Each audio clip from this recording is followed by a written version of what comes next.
Howdy, folks. Anthony Johnson here, founder of the 21 Convention 21 Studios, hosting today's episode number 24 of the Redman Group on 21 Live. Joining me today, I have Carl from Black Label Logic, Donovan Sharp from Sharp Reality, also speaker at the upcoming 21 Convention, Rollo Tomasi from The Rational Mail, upcoming speaker at the 21 Convention, and Texas Dom from TexasDom.com. He will be at the convention and probably speaker in the near future. Gentlemen, thanks for hopping on the show today. Howdy. Good to be back. Yep, thanks for having us. Yep, thank you. I got some little items to go through here before we kick off the round table and figure out what's going on in everyone's lives. First of all, if you are new to the show, hit the like button on this video or on Twitter or wherever you're seeing it. It helps out the show and the channel and all the speakers and everybody. Oh, there's Ryan Stone. Thank you. There he is. Oh, looking clean, dude. Looking clean. Yeah. Oh yeah. Back from the spa, freshly squeezed. Yeah, dude. Look at that. Look at that hair. Look at those sideburns. All right, Ryan, I see you. This is Ryan Stone, traditional guest at RMG and moderator at Married Red Pill and upcoming speaker at the 21 Convention once again. Ryan, we're kind of going through some news items and then we'll hit like the round table. Second, after the like button, guys, make sure you subscribe to the channel, follow the group on Twitter, anywhere you can do subscribe or follow, do it. We also, you'll see in the YouTube video, we have a new, at the top of the link, there's like a join the channel membership. It's the new thing YouTube just started for certain channels. If you want to support 21 Studios directly, that's a good way to do it. Second only to 21 University and the 21 Convention. Tickets are still on sale to the 21 Convention. You can get them at the 21convention.org. That's .org. Also in the description of this video and also on the speakers' websites. Go to the website and you usually see a link to buy tickets or a banner. 21 Studios just broke 170,000 subscribers. Thank you very much, guys. Fucking awesome. We'll be at 200K in a few months. There's also a link in this video on YouTube, second link, and it's to join the new Redman Group YouTube channel. We need 1,000 subscribers to kick it off with live streaming and different features, so make sure you go subscribe to the new RMG channel.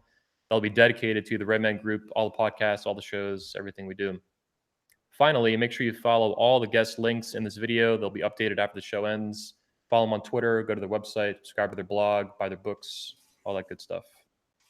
That's all I have, guys. Let's get to kick it off to each one of you. What do you got going on? Rollo, you said you broke 30,000 on Twitter, right? Yeah, I just got that this morning. I broke 30,000 followers on Twitter, and so that's kind of a big deal, I guess. Every time I get another 10,000, I kind of go, think about where I am. A lot of people think I should be above that, but you know what? I'd rather have 30,000 really good, authentic followers than just a bunch of that you pay for. So, it's not too tough to get followers these days. It's just, it's tough to get like real legitimate, a good dedicated audience. And I think I got that. So I'm sure they're all Russian bots, Yeah, exactly. Well, I just want to say, thanks for helping me out there with that. That's really good. One thing I got going on locally here is anybody who knows me, well, Donovan knows where I live, but I live in the Washoe Basin, really kind of nearby Reno. I work in Reno, in the streets. But yes, we are surrounded by forest fires right now.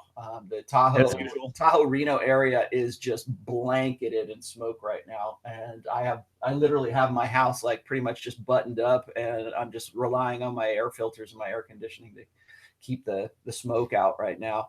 I mean, it's so bad I don't even want to let the dogs out because it is just it's dangerous. It's not even unhealthy. It's just dangerous. And a lot of people don't know this about me, but if something like this happens, I'm on a list to call to go help do volunteer firefighting.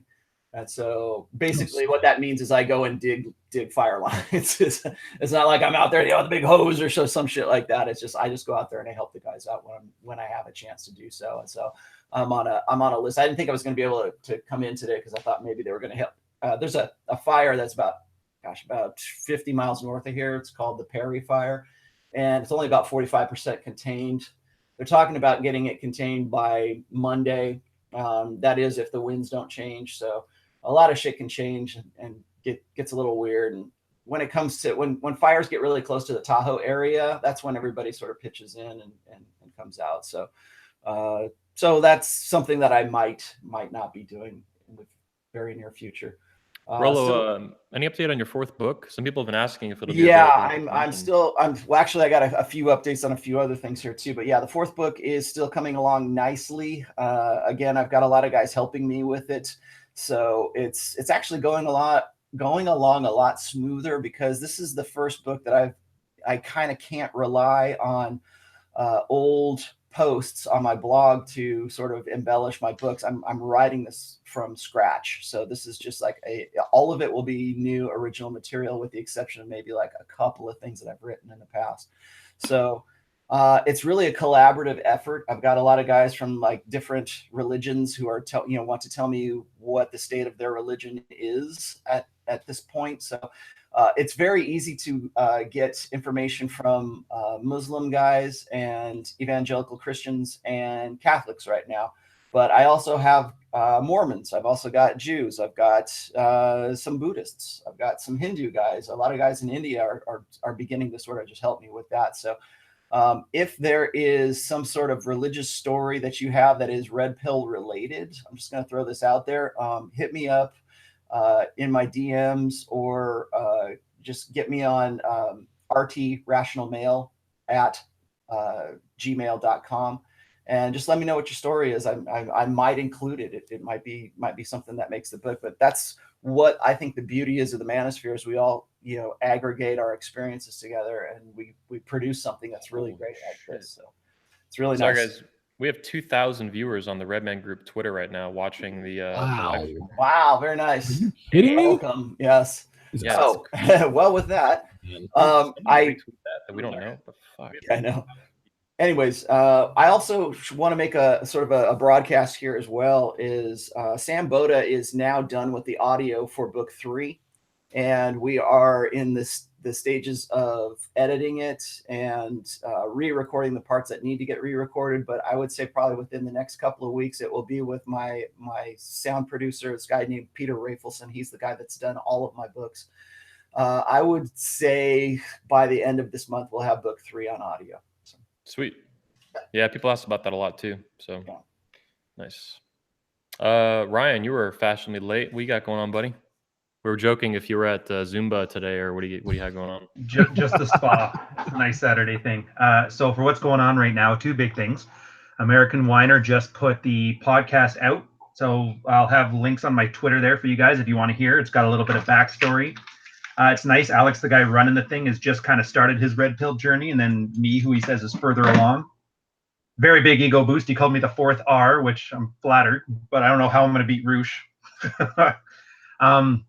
Second thing on the go then is, I never pronounce his name right. It's like Liv AFTOS just released the second of 5 videos on manipulation. He's looking on doing some RSA anime style videos on that, as well as the Iron Rules of Tomasi. So I'll have links for that too. Check it out. Very interesting. Then beyond that, it's just getting ready for 21 convention. So I'll pass it off to whoever's next. Nice. Carl, Donovan? Well, I'll go first. Well, I'm on vacation, so I haven't really done much in the past week or so, because this is the first time I've taken a vacation, well, a real vacation, in quite a long time, but I couldn't pass up doing this Redman Group thing. And I've also been fucking around with Tinder a lot after hearing what Anthony's been doing on there. I just had to try it out for myself, because I was always more of a day game guy, but day game is starting to become a massive time sink that I just don't have time for. And in regular fashion, I have what has been said as a perfectionistic traits and a bit of OCD, so I will get completely into something and just work my ass off to try and improve it. So I've been just putting all my various photos through a photo feeler, doing new photos, etc. And the thing that keeps coming back, which I think confirms a fun manosphere thing, is that any photo that comes out in the top 10-20% of attractiveness, automatically they think you're a sociopathic dumb guy. Wow. Damn. All right. Well, yeah, I'm glad I can inspire I'll you. bring some blog posts based on that, because I think a lot of this data is kind of fun to fuck around with. Yeah. Donovan, what's new with you? Kicking ass for the show? Yeah, man, I had a great week of shows this week. I talked about the Urban Meyer mess up in Columbus, Ohio. You guys know all about. I mean, you can just Google Urban Meyer. Basically, because he knew about domestic violence, alleged domestic violence, he is now probably going to be out of a job. I talked about the reasons why you should never get back with an ex-girlfriend, why women are more loyal to abusive men than men who are not. I also talked about the fact that women help each other cheat these days and have been for quite a while, and the fact that men need to sort of be hip to the script on that. I actually went old school a little bit and talked about Aaron Hernandez a little bit. Of course, Urban Meyer coached Aaron Hernandez back at the University of Florida, and I talked about what the media didn't tell you about the whole Aaron Hernandez tragedy. You can definitely go to my website, donovansharp.com, and I'll certainly let you know that I'm certainly not absolving Aaron Hernandez of being a cold-blooded, alleged serial killer, but the media left out his mother's responsibility, but not his mother's responsibility, but his mother or his terrible mother's impact on his life. I talked about Mia Khalifa putting Chad Kelly on blast a couple of years back and her not recognizing her own sexual market value as a porn star. She said, "Hey, Chad Kelly, you're out of my league. You shouldn't be hollering at me." And I'm like, "Bitch, you're a fucking porn star. Like, nobody is out of your league." An interesting episode I did is why you should never believe women, why you should never believe what a woman says, even if she's telling the truth. That was a very interesting episode. And of course, I am putting the finishing touches on the Donovan Sharp mobile app. There's the beta version there. If things continue to progress like they have been, it's going to be released on Monday, August 13th, where you can watch my show live on the mobile app on the iOS, Apple iPhone, Windows Phone, Android, et cetera. So yeah, doing some big things, working on my 21 convention speech, and just continue to progress, man. Nice.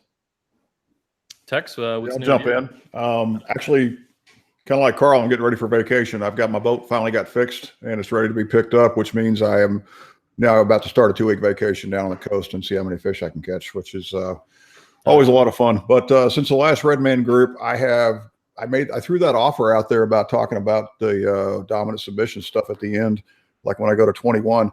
And I got hit up with a bunch of emails since then, which is kind of cool. I love talking about the subject. And of course, I really like helping any other man that actually is asking for help, like everybody on this panel. So it's been real rewarding the last couple of weeks doing the email thing back and forth with a bunch of people. So. Badass. Yeah, speaking of fishing, though, we should all go. Me and Rolo went, a while back in Florida, not too long ago. Yeah, I've been fishing once in my life. That should be interesting. Yeah, I already bought my my tickets for my flight out to the 21 convention, and I'm definitely making time for almost an extra week just so we can go do shit.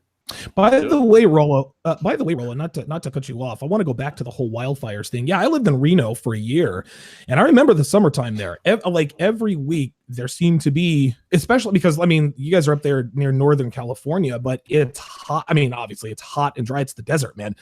Basically somebody flicks a cigarette and you've got 200,000 acres being burned. So I'm certainly well aware of that, man. That's something I don't miss about. Well, it's funny. It's like, it's not here. There's the Perry Fire, which is north of us, but there's a fire in Yosemite right now. Actually, I think there's two in Yosemite. There's some more. There's the Redding Fire, which I think is out now. I'm not sure, but the Redding Fire and combined with another fire, and it got so large that it started creating its own weather system. Wow. And they had, I don't have the link. I can't really look the links up right now, but there's video of what's called a fire gale. It's a tornado of fire that developed around Redding. Damn. Pretty crazy. Well, guys, let's hit some, before we take callers later on the show, let's hit some news items relevant to the red pill and the manosphere that came out in the past couple of days. One of them that I thought was particularly, I saw President Trump retweet it yesterday from Drudge. There's a new editor, a young Asian American woman working at the New York Times on their editorial board, Sarah Jeong or something like that. I don't know how to say the last name. I have no idea, to be honest. But she's been seen on Twitter over the recent years, 2014, 2015, stuff like that. She has tweets that say, kill all men, cancel all white people. If we killed all the bad men, only the bad men, that would still be all the men. Lots of very explicitly, misandric type comments, which is for me, it's very interesting because I've, in my speech at the convention last year, I called feminism the ultimate hate supremacist movement. And here we have the New York Times proudly hiring this Asian American woman who is openly advocating for gendercide, kidding or not, or any combination of the two. It's pretty sick stuff. So I wanted to kind of hit on that and see what you guys think about, surprise, the New York Times hiring a woman who quite literally and explicitly hates men with a passion. Floor's open to whoever kind of wanted to jump on that. And real quick, I think it's interesting. I don't know what this phenomenon is called. I'm sure Dr. Sean T. Smith could probably do that. But people are very envious. They outwardly hate what they can't have. A lot of guys who are blue pill, the incels, the lower level MGTOW guys, they always make fun of the fact that men are masculine. Oh, don't get emotional. That's not very masculine. Or, oh, look at your big muscles. You work out. You just work out for the pussy. Dude, seriously, come on. Like you're being transparent. We were talking about fake tits earlier, off the air. Oh, girls are like, oh my God, she has fake tits. Yes, sweetheart. And you wish you had them. That's why you make fun of them, because you know you can't have them. So this woman has obviously been slighted, jilted by multiple. She's an Asian woman, so of course her preference is white men. She's probably raised in America, and white guys are at the top of the sexual food chain in terms of attraction, arousal. That's a whole other podcast. But when women can't have something, they hate against it. This is one of the reasons. This is really one of the reasons why feminism. Third wave feminism has taken hold in the first place. You got all these fat green hair tattooed chicks talking about, oh, down with men. Really? If they wanted to fuck you, would you be down with them then? Really? So when you're taking a fat guy back to, get your fat ass fuck, bang the fuck out, are you talking about down with men? No. They hate men that they can't have. Women hate women. Women hate hot women because they want to be hot. That's all this is. To me, this is just projection. She can't have the men she wants, so she wants them all killed. I think this. Well, it's funny you should say that. Yes, I've seen pictures of her and of her boyfriend. I don't know if they're married or if it's a boyfriend, but if you look at the guy, he is exactly the kind of guy you would expect to be with this, super. I mean, I can tell that she is the product of this academic millhouse that grinds these chicks out. Why the New York Times decided that they wanted to bring this person on, it only shows you where they're. I mean, I can talk about this in a political sense, or I can talk about this in a gender sense. But I think that the New York Times really tells you what their ideological bias is by who they hire and how they present stories. I mean, just last week we were talking about the New York Times story that I was quoted in for sperm count was low, and I got into it with the writer and I was saying, look, this was a great fucking story, but it was delivered as if we were going to ridicule men, or it was the typical way of doing this. And it makes me wonder if that story wasn't passed through this editor, because she was telling me that, I write the stories, but I don't have the control over the editing, and I don't have the control over how they're going to present this. And so, of course, how are they going to present it? They're going to be like, oh, these men are little whiny babies because their sperm count is low. Well, if there's an opportunity for this kind of person to ridicule men, it's always going to happen. And I think it was Hartiste or Royce who was always called the New York Times, the New York Beta Times, and he was always picking fun at them and always picking apart their stories because it's so easy to do. They've had this bias for a very, very long time. But the woman herself is one more representative of this diploma mill, where the only point for teaching these kids is so that they'll go out and be representatives of this ideology.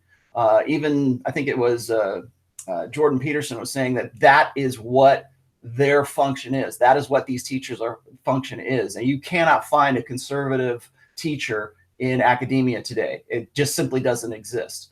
And the expressed purposes of these teachers is to create students who will become people who are protesters, who are out there, spouting off the same kind of hatred, which is what this is. This is hatred. Now, remember, this also comes on the heels of that one teacher in, I think it was Northwestern University or something, who was saying, is it okay to hate men? Or it's okay now to hate men. That was the title of the piece. And so when people say, well, Anthony in the 21 convention, when he talks about, feminism as a hate movement, he's just being reactionary, or that's really dangerous thinking, or maybe these guys are like just gender fascists. I think because now the jig is up. That's why they call it dangerous, because they can't get away with shit anymore. Yeah, I mean, it's if you go and you take the most, I mean, what was it, the speech that you gave, the Keystone speech or whatever it was. Oh, the future is masculine. The future is that one. If you take that and you go and you present that to these people, they're going to tear it apart as if it's some, horrible neo-Nazi red pill guys coming together and turning men against women. Well, that's not okay, but it's okay if a woman goes and keeps her job after she says, kill all white men. No, she said or just kill all men, and kill all men. She talked about brothers too. Yes. Oh, yeah. Asian men, white men, black men. And it's not hard to find her tweets, but I think it's really interesting if you take something like that, or if you take this other guy who was the director, was it Peter Gunn or something? James Gunn.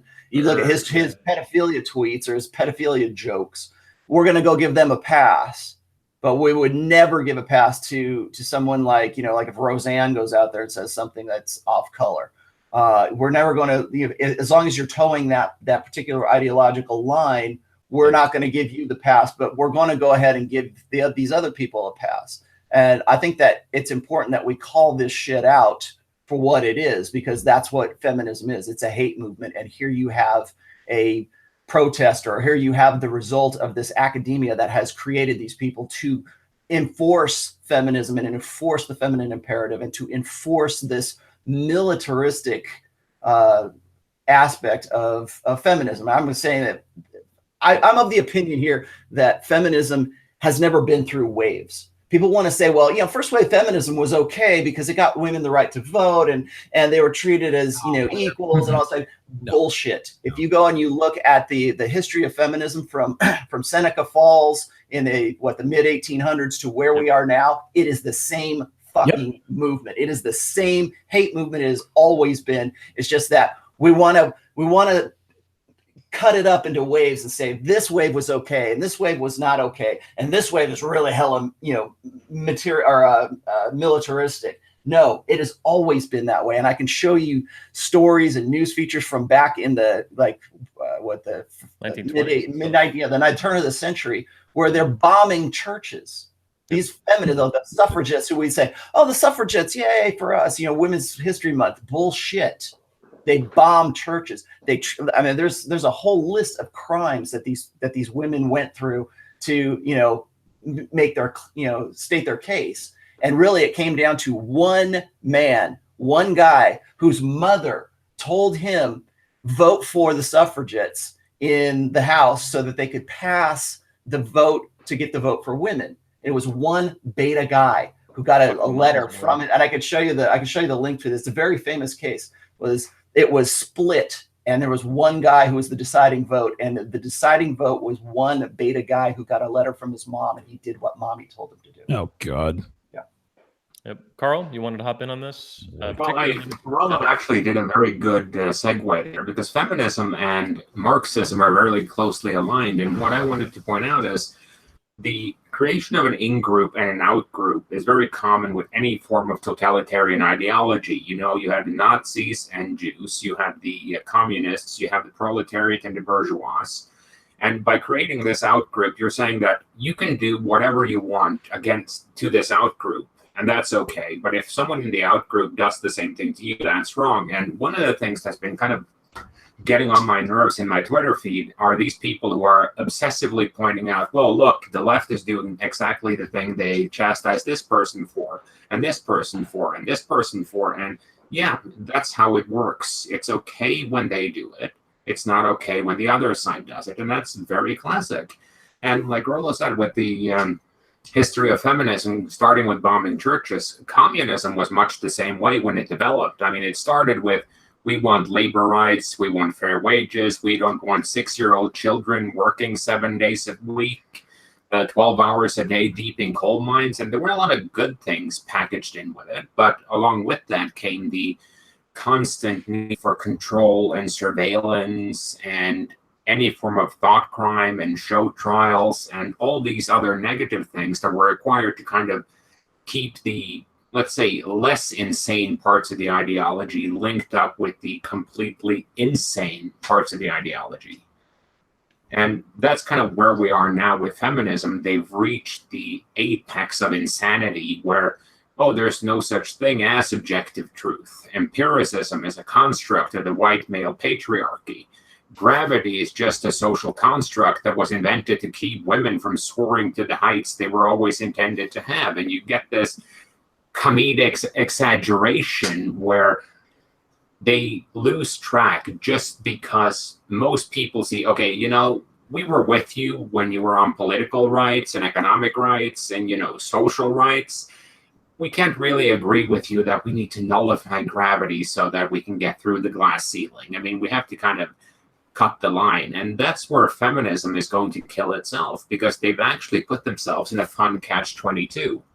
Because if you say that there is such a thing as a transgender, that meaning a woman, a female mind or a male mind that was born in the wrong body, then you have to admit that there is such a thing as a female mind and a male mind biologically. If Yes, you they're accept very that, if you accept that fact, then all the egalitarian equalism that feminism is based on, that, oh, there is no difference between the sexes, it's all social constructs. You cannot hold both of those positions. You can hold one of them, not both. I just see I see New York Times is doubling down.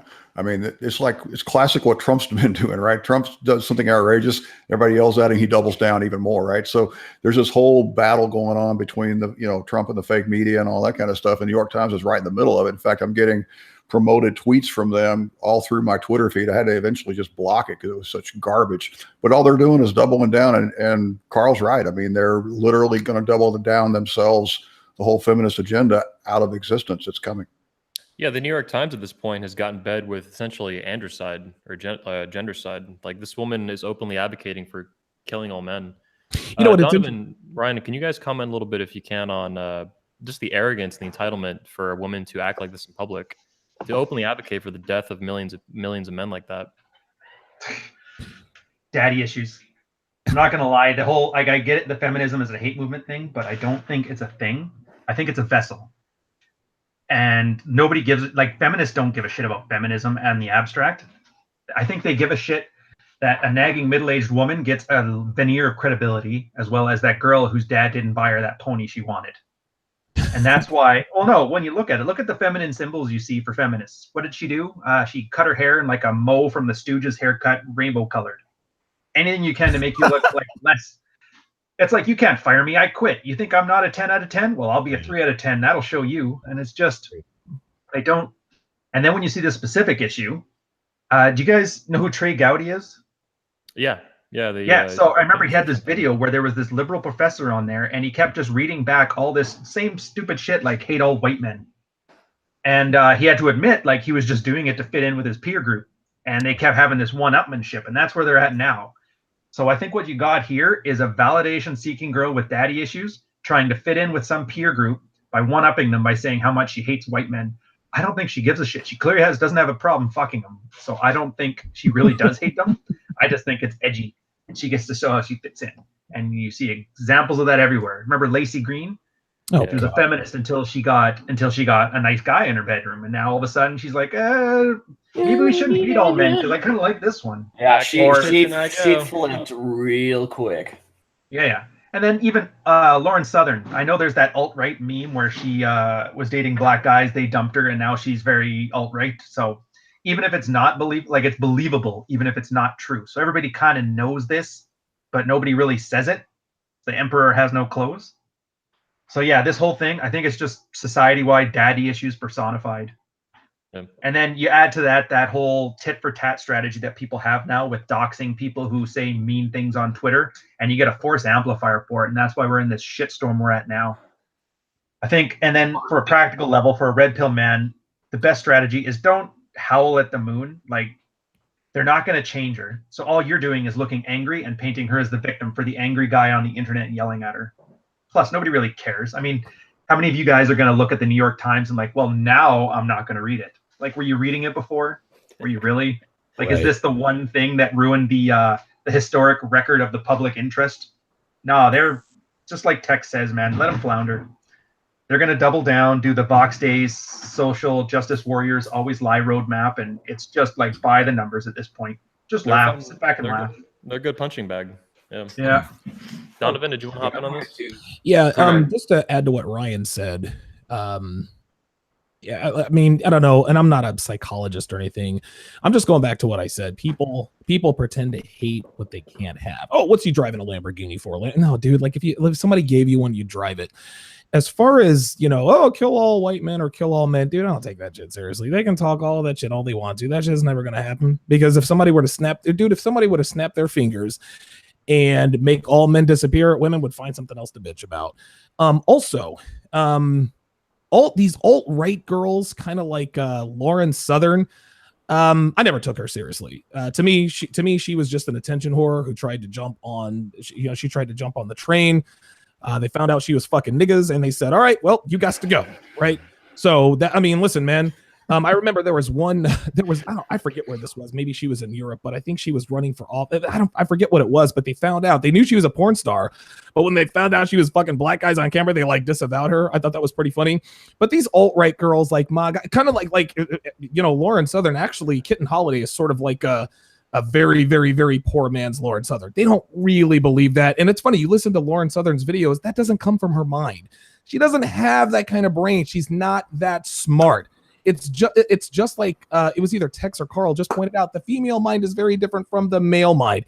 I just watched a movie yesterday called Rampage, and it's so funny. Like, it's this brother and this sister genetically engineering monsters or whatever, and it was a complete role reversal. The sister was completely measured. She was logical and reasonable, but the brother was like, what do we do? I'm like, dude, you got to be like, I had to turn to Devin and say, look, man, like, this obviously isn't the way it is. And that's why people think that's what this is. So anyone who takes women like Lauren Southern, I think there are a couple of other old, right wing. No, I don't buy into any of that nonsense. They're doing what they have to do to get their name out there. And it should also come as no surprise that all of these girls are attractive. Fox News doesn't hire ugly chicks, right? It just doesn't work that way. So if you're a good looking woman and you happen to be blonde or brunette or whatever the case may be, and you're Make America Great Again, Donald Trump, all of a sudden they want to give you a YouTube channel. Get the fuck out of here. You believe whatever the strongest men believe. And right now the strongest men are more conservative.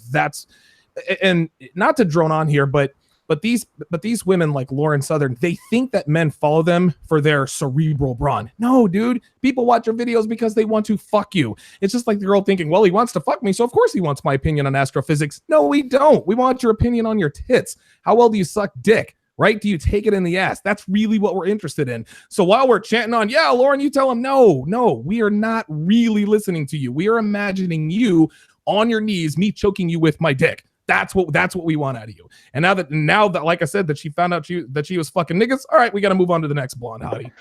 Just to let you know, Lauren, I would never choke you with my dick. Just to let you know, Lauren, I think I probably would. I was just gonna say real quick is that I think it was he on Andrew Worski's YouTube Blood Sports? I think she was on there with Roosh one time, and Roosh basically tried to make exactly the same case as what Donovan is just trying to say right here, and it led for some really interesting interview, I guess. But that was I think I agree with that. What I wanted to say real quick was that we always talk about the blue pill. We talk about guys being conditioned by the blue pill to be something that is useful to the feminine imperative later on in life when they become young men, or really the blue pill conditioning is to place women as your mental point of origin. If there's one purpose of the blue pill conditioning from guys when they're, or little boys when they're from 5 years old all the way up until they get to be about 18, it's to make women their all. Please mommy, please the girl, please womankind. And they're like I've said in a million different ways that we treat or we raise boys as if they're defective girls these days. But I think it's also important to understand that the women that we're seeing today, such as this fuchsia haired woman who is now the editor of the New York Times, we're seeing a generation of kids that are coming into the public sphere right now who have been conditioned themselves. Feminism conditions women just in the same way that the blue pill conditions men.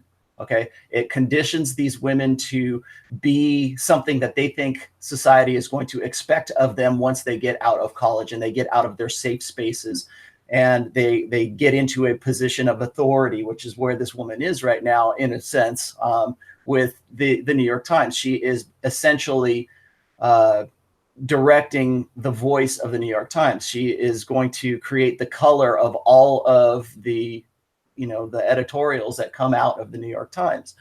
And what we're looking at is a generation of kids, of children who were raised and conditioned in a way to believe that society needs them to be that however they are. And this is a woman who believes that she's doing the right thing by saying we need to kill all men. We need to have some sort of gender purification of some sort, so we can put women in charge and men can finally be the slaves that we really need them to be. I've always said that feminism has never been about equality, and here you have it in black and white. I've always said that feminism has been about retribution and restitution, and it's been about retribution and restitution for past wrongs that they believe that they have inherited, or that it's their birthright as a woman to have that restitution and to have that retribution. And here we have a woman who is following along with that same narrative that's been around since, like I said, Seneca Falls. So anyways, that's what I want to say. And what's interesting is that, as an Asian American woman, she's probably one of the most overprivileged organisms to ever walk the face of the earth. Overprivileged, overprotected. She psychologically, in my opinion, feels like she's invincible. I mean, think about what it takes to go out in public and say you want to kill half the human race.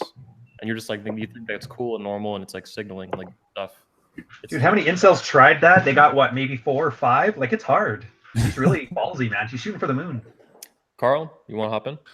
Yeah, I just wanted to touch on something Ryan said about the social media force multiplier. Now, I'm not sure how many of you have spent a lot of time in small towns through the years, but there's always like the town crank in every fucking town you go to. There's like one woman or one man that's like the craziest person in town. Now, let's say this makes up like 1% of the population. That's give or take 2.5 to 3.5 million people. And they all got Twitter accounts. And they all have social media accounts, and some of them are hot women, because hot women, they get away with being crazy a lot more than anyone else. So what's going to happen is they have a bunch of thirsty Instagram followers and Twitter followers. So when they say something completely insane, you suddenly have, 1% of the population say something completely insane, and you have 35% of the population who wants to fuck them. So they retweet and like and vote everything this up. And, no wonder that these women feel like they are invincible, because they've been in this echo chamber of you're fantastic their whole life. And then they go on social media and they get it even more. So you take someone who has narcissistic inclinations to begin with, you raise them telling them that they should have self-esteem, they should never feel shame, and that they're entitled to the world. Then they go out into the world and they get acclaim for basically doing nothing. It's like they get acclaim for not getting fat. And that's not really a difficult thing to do. And no wonder that these people are insane. And then they go to the most privileged institutions in the world, and they get quoted into powerful positions like editors in the media. And they keep doing the same thing, and they have the same thirsty beta supporting them. And in the end, everything is going to come crashing down. But as Ryan is fond of saying, the market can stay rational longer than you can stay solvent. Yeah, I think we're at the point where women who call out, for the death of all men, they're getting a participation trophy in, in the hate in their little circle, which is just insane. You're getting a trophy now for just, rampant hatred and supremacism and bigotry like that. Well, it's social signaling. It's what we do when you wear your MAGA hat. That's a social signal to people who share your beliefs. When you open carry, that's a signal to people. When Donovan wears his handcuff necklace in public, that's a signal. And it's the same thing with kill all white men and, down with the white cis male patriarchy, etc. It's just a signal to get credit for holding the right opinions. Yeah. Yeah, I do it to trigger women and peacock, basically. This is a great peacocking tool. Oh, hold on. Let me start right here. Jones R227. All right. I'm going to block you and ban you That means you can participate in the show only if you call. Listen, man, you guys know how I roll. I got a hot temper. For whatever reason, I can't stay away from these fucking internet trolls. It's a weakness of mine. I'm going to own it. But anybody can talk shit in the chat. This motherfucker is all clever and you censor me. Okay, you son of a bitch. If you have so much to say, fucking call the show. But you are blocked. That's the end of it. Thank you. Let's move on topics as well here. So briefly before we get into maybe callers and some other issues. Oh, we wanted to get into though. Well, we'll give it to a vote. Do you guys want to hit the Angelina Jolie thing, or do you want to jump right into the family matters that we discussed as a show topic? It's 12:55 right now, so we're about 40 minutes in the show. Yeah, we're gonna want to take calls. We're gonna want to take calls too. So, all right, I'll go ahead and hit the button. Let's skip Angelina. Her lawyer fired her or quit because she's so crazy. You can go Google it. It's divorce rate 101. No matter how hot she is, someone's tired of her shit. Yeah, exactly. No doubt. Before we get into callers, guys, the topic of today's show that Carl suggested that everyone is pretty on board with. No, we're not ready for that yet, Donovan, not yet. So the topic of today's show actually is the family crab bucket. So basically finding game, finding the red pill, and changing your life and changing who you are. Personal change and improvement. What that's like with family members who want to drag you back down like crabs in a bucket. Family members or even friends. I think everyone here has probably felt some level of this or experienced it. So I'm not sure how we can kick this off, but I think it's a big topic that I've seen discussed since the beginning of my days in the POA community 12 years ago. Yeah, talk about your experiences, Anthony. Yeah. My family's never been, they never got super involved with the convention. My older sister, she's been the one most consistently attending and stuff like that. A lot of you guys met her last year. A couple of you did, Roland Ryan. So I've never really got any opposition from immediate family members. But mostly it's been like close friends and stuff that were skeptical of, what I was doing on a personal level, but then also with the business. Is it going to work out? Is it not? I dropped out of college after going there for 4 years at UCF. So yeah, I've gotten pushback from stuff like that. And I guess my own personality, like the way I grew up, is very stubborn, very bullheaded. So I was always able to just kind of barrel through whatever resistance I got. And at the end of the day, it's like, look, you're going to be okay with this, or you're going to get the fucking boot out of my life. It's that simple. So I was fortunate to be raised in whatever way with that kind of cutthroat mentality. Like, I believe in this. It's true. It's important to me. I'm going to do it. And you're either going to kind of go with it, or you're going to get out of my life. This is not I don't give the option even to people close to me. If I believe it's true and it's important to me, and the game and the red pill are really good examples of that. And that have both massively improved my life since finding it, in my late teens. I can't imagine, like I said on Twitter the other day, you can't even put a price tag on red pill awareness, because throughout your life, if you're heterosexual, you're going to interact with women, and sooner or later you're going to get a serious problem, I think, if you don't have red pill awareness. Or in most cases, that can be divorce rate, obviously, diseases, unplanned pregnancies. Crazy bitches are a really good example that statistically you're going to run into sooner or later, a lot of them. So, we have been married about 30 years now, which makes me a outlier almost as much as Rolo on this thing. But I think the family saw us change, and they didn't like it. I mean, they certainly didn't like it. And my red pill awareness came about the same time as we got into our dominance and submission, and basically her taking on the feminine role and me taking on the masculine role, and having polarity, and having spark and all this stuff. But the bottom line is, we'll be at family events, and she will come and make sure my glass is not empty. She will sit at my feet and serve me and do things that make her happy. And of course, it feeds me as well. And her sisters are just flipping out when she does this kind of thing. And they talk shit about her a little bit. And of course, my brother-in-law is looking at me like, how big is your dick? And how did you get it to do that? Yeah, but they're all jealous, of course, too. Absolutely. Absolutely. Right. Again, people hate on what they can't have. Right. Her sisters hate on her because they wish they had a man worthy to serve. They wish that they could give themselves permission to be subservient. One article I wrote for Attorney Kings, 3-4 years ago, called 3 Unintended Consequences of Taking the Red Pill. And one of those consequences is that your social circle is going to shrink. Your friends and your family members are not going, they're either going to be drawn closer to you because they see the change in you and it makes sense to them on a fundamental level, or they're going to separate themselves from you. And one thing that I get a lot from the Black community when I talk about the fact that I just will not date Black women anymore is, your mama Black, your sister's Black. Well, I'm not trying to fuck my mom, my aunt, or my sisters. Okay, so that flashes that red out of the water. But part of being red pill aware is acknowledging truths about the sexual marketplace, even when they apply to your own family.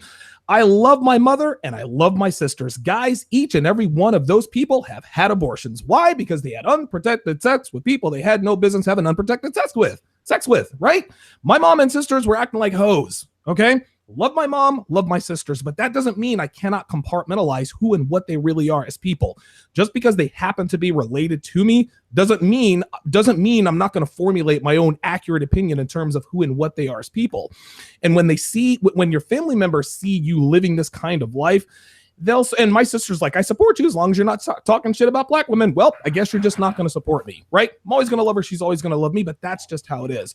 So unfortunately for me, I come from a pretty good family.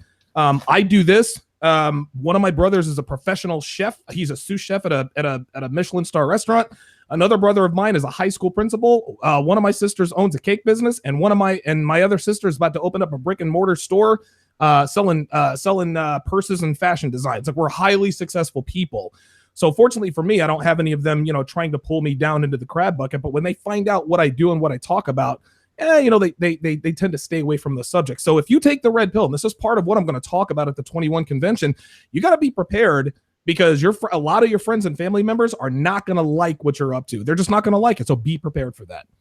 Carl, before you go, I should mention that Ed Lattimore is considering doing a talk on how to approach family members and close friends about red pill issues. Wow, I'm in on that. I don't know if he's going to do it, but he said that was one of the few topics he had in mind. That, and I think a talk on relationships, maybe. So yeah, Carl, you want to hop in? Yeah, to give my background on this, I come from kind of a weird family because half the family are more or less happy-go-lucky hippies, and the other half are kind of hardcore overachievers in everything, but they're also very conservative and very, very religious. So I get the same behavior from two sides, because the hippies, they come with this isn't you, just be yourself, the universe will fix anything. And the other side is like, okay, we support this achievement orientation and going after what you want, but we're not really happy about your moral standing. I mean, I've been told that I'm going to hell so many times that I'm just saying, hey, you know what? Maybe we are. We'll say hi to State when we get down there. Now fuck off. Well, hell seems a lot more fun anyway. I mean, all the smart people go there. You can get a free tan. It'd be nice. No, so I get the whole thing from two angles, and the whole reason why I wanted to deal with this as a topic was I started to look at No More Mr. Nice Guy again, and I read that book years ago, and I kind of see it as the weed of the red pill, because you read No More Mr. Nice Guy, and that kind of sends you down the rabbit hole, because the 4 major chapters in the books are: make your own needs a priority, learn to please yourself, reclaim your personal power, and reclaim your masculinity. And all these things lead a guy to change from being, more or less the whipped stepchild of his family, because a lot of the guys that come to the red pill, they're not the typical, he's alpha at work and he's beta at home. No, this guy is a beta everywhere at best. So he's the kind of guy, he's dependent on praise, he's dependent on approval, he's a pushover, he doesn't have boundaries, he enables everyone around him. And all this comes out of his end. So he's very nice to have for his family, because this guy's going to do everything for them and not demand anything back. So when this guy stops doing shit to get approval, he starts having boundaries, he starts being direct, everyone is going to be like, why did he stop enabling me and doing all the stuff I want him to do and start doing things that make him happy? This doesn't make me happy. And then all the tactics come out, and Cortez tweeted this amazing thing the other night. A friend of the show, Mr. Max Shredded himself, he tweeted, people support you in the beginning. People see you're being consistent. People realize you're really doing it. People turn negative, guilt trip you, and try to sabotage you. Because everyone likes having someone they can beat up on. No one likes seeing the fat guy suddenly be in better shape than them, or the broke guy suddenly having more money than them, or the guy who never got laid getting laid more than them. Because the lowest person on the totem pole is always nice to have there, because it's like why all hot girls have fat friends. Because even if they put on a few pounds, they still look great next to their fat friend. Oh shit. Yeah, I gotta mention, I don't know if you guys know this, but my older sister, about 1.5 years ago, she adopted the principles from the convention for eating and health and lifestyle. she lost 40 pounds in a matter of like 4 months without working out one time. What? So she got a lot of pushback from her friends, skepticism. They're like, oh, she must be doing crazy drugs or something. So Even my little sister criticized her for losing too much weight, and which is my little sister's overweight. So I guess there's some sort of competition. skinny girls there. never shame women for losing weight. It's only the fat girls. Oh my God, you're losing too much weight. Yeah, Maybe a swizzle stick. It really is ridiculous though, because my older sister now is just in great shape. Like she's a healthy, lean body, and she's loving it. Her whole life got a lot better because of it. But yeah, you see, it's I've seen male friends go through the same thing though. It's like we're talking about with the red pill and game. Any kind of like major improvement or change, it draws a lot of the crabs that to drag you back down. Yeah, you get things like if you keep using women, you're gonna end up lonely. No, dude, I'm gonna die alone any goddamn way. The difference is nobody's taking half my shit. So there you go. It's more than that, though. If you think about it, even on the Married Red Pill, we have a bunch of guys, and they all find their measures of success in their own way. An example I can think of happened just last week. One of my favorite posters there. He goes, ex-addict bro. He basically had a codependent wife. He was codependent. They had some problems. He just turned himself into his own masculine center and just owned it. He recently gave a story about some redneck yelling at him over his kids and that, and he wanted to fight, but then he kind of, well, I'm here with my kids. I'm not going to beat the crap out of this guy, which is great. But then everybody shit on him, and it's funny. So even guys, like you say, yes, my mom, my sisters, the fat people don't like thin, but it's even other successful people in their own way still want you to reflect how they're doing it.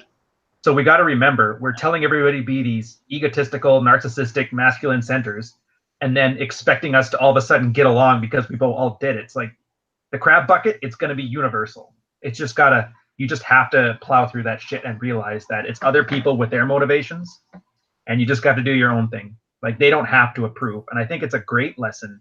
I wish more families in that weren't supportive of men, because then you'll know when they're actually succeeding and not just LARPing, when they truly understand that I am me and that's it. Like whatever is outside of this does not count. This is too funny. This guy ETTA. So ETTA is calling. Why don't you call in there, buddy? Well, we got to get Rollo on here too. Phone lines will be open here in a bit. Well, I was just going to say, as you can see, I take notes. Is Rollo special, dude? Shut the fuck up. Yes, I am. Thank you. All right. Wait, what are you? I will fucking own that. All right. You know why? Because I make myself my own mental point of origin. Boom. Now what? Damn right, I'm fucking special. All right. He says, I'm not the only one ranting against monogamy. Yeah, but you're the only one making an ass out of yourself. Whoa. Where would anybody talk about monogamy? Nobody said shit about that. Nobody said shit about that. And monogamy aren't the same thing. Another no thanks. All right, perfect. Then I would much quit talking shit. That hey, thanks for giving us our next topic, brother. We'll talk about monogamy. We can talk about non-exclusiveness in another show, but thanks for giving us a topic. Goodbye. What I was going to say is, well, one of the things is, I think that when a guy goes from being blue pill conditioned to reading the red pill, either my books or whoever's books, or gets involved in the community, usually it comes after a traumatic experience. I mean, it's no secret that guys have to hit rock bottom and get zeroed out before they start looking for something on Google to say, how do I get my girlfriend back, or how do I how do I live a better, or how do I get chicks? That usually when people are looking for the red pill, they're looking for some way to solve a problem for themselves. And usually that problem is, I want to get laid, or I need a girlfriend, or I need to figure out how I can get my wife to fuck me better, or at all. And so they start looking for that because they're already in a rough place. And so there's a process that guys have to go through to really unplug themselves. I've tried to help. I've got a great series called The Reconstruction. I've tried to help these guys who are quote unquote awakened while married. And that's in that, I don't think it should just apply to married guys. It should apply to any guy really. But there's a point where you have to decide that you are going to be the most important person in your life. And that's why I always stress mental point of origin, because just as I was saying before, from the time you're like 5 years old, the village teaches you that you should make women your mental point of origin, that you should make womankind. You need to be a supportive guy. You need to support the wants and the needs of women, because women are equals and we all should just get along really well. But usually that equality comes at the servitude of the guy. And so we always constantly say in the manosphere, 80% of guys are blue pill, 80% of guys, and this is being generous, 80% of guys are betas. And those guys are taught to be servile until they get to a point where a woman has need for them. And usually that's around her epiphany phase. So you got a guy who for the better part of his life has been taught not to put himself as his mental point of origin, but to think of others and to think of women and to be supportive. And that can apply in a lot of different ways. It could be, well, you need to go help or respect your mother, or respect your sister, or maybe it's from a religious perspective, we need to support the women in the church kind of thing. And it's always at the expense of that guy putting his needs off for the needs of someone else, and thinking that in doing so, he's going to in some way endear himself to women on whole. Now, what happens is when these guys read my stuff, or they hit rock bottom, or they get zeroed out and they find the red pill and they start to make themselves their mental point of origin, that's when their families, that's when their friends, that's when their social circle sees that change in them. They see that change from going about, how can I be this people pleaser, to fuck you, I'm gonna please myself. Right. And so what happens is their friends see this, and I want to say it's in the 48 Laws of Power, I believe it's number 17, where like people want to see this continual, predictable behavior in a guy. And so it's one of the keys to power is to be unpredictable and to shake shit up. And to be, in some cases, you can even inspire terror. Now that's taking it to an extreme. But when people notice a change in your behavior, and they notice a change in your outlook on life, they're going to want to put you back into that cage. They want to put you into a category that they can easily understand, because they don't want to have to put out the efforts to understand what you're going through, because they don't give a fuck about you. They don't give a fuck about what you've gone through, or that you've been zeroed out, or they might give you lip service and they might pat you on the back and say, it's okay, just be yourself and everything will be all right. Just be yourself and the right woman will come along. Just be yourself, and you're such a great guy. I wish the best for you, and sooner or later, the fates are going to align, and the right girl is going to be dropped in your lap from fucking heaven, and you just gotta have to be yourself, and she has to want you. And guys will say this: I don't want to be with a woman who doesn't want to be with who I am. Well, that's great. You can do that, but you need to be. Yeah, you need to be the best version of yourself that you can be to begin with. Okay, I was gonna say that sells a lot of movie tickets to Disney movies. Okay, yes, of course. But what I was gonna say is that in seeing that, your social circle, especially for beta guys, sees you as a particular category. They see you as an archetype. They see you as the people pleaser. And when you say, "Fuck that, I don't want to be that anymore, I'm changing things up," what's the first thing they say? They say, you're being somebody who you're not. You're just, those red pill guys, they got in your head, and you're just trying to be somebody who you're not. Why do they say that? They say that because they want a degree of control over you, because they like to have that control in knowing that you're always going to be that same dude.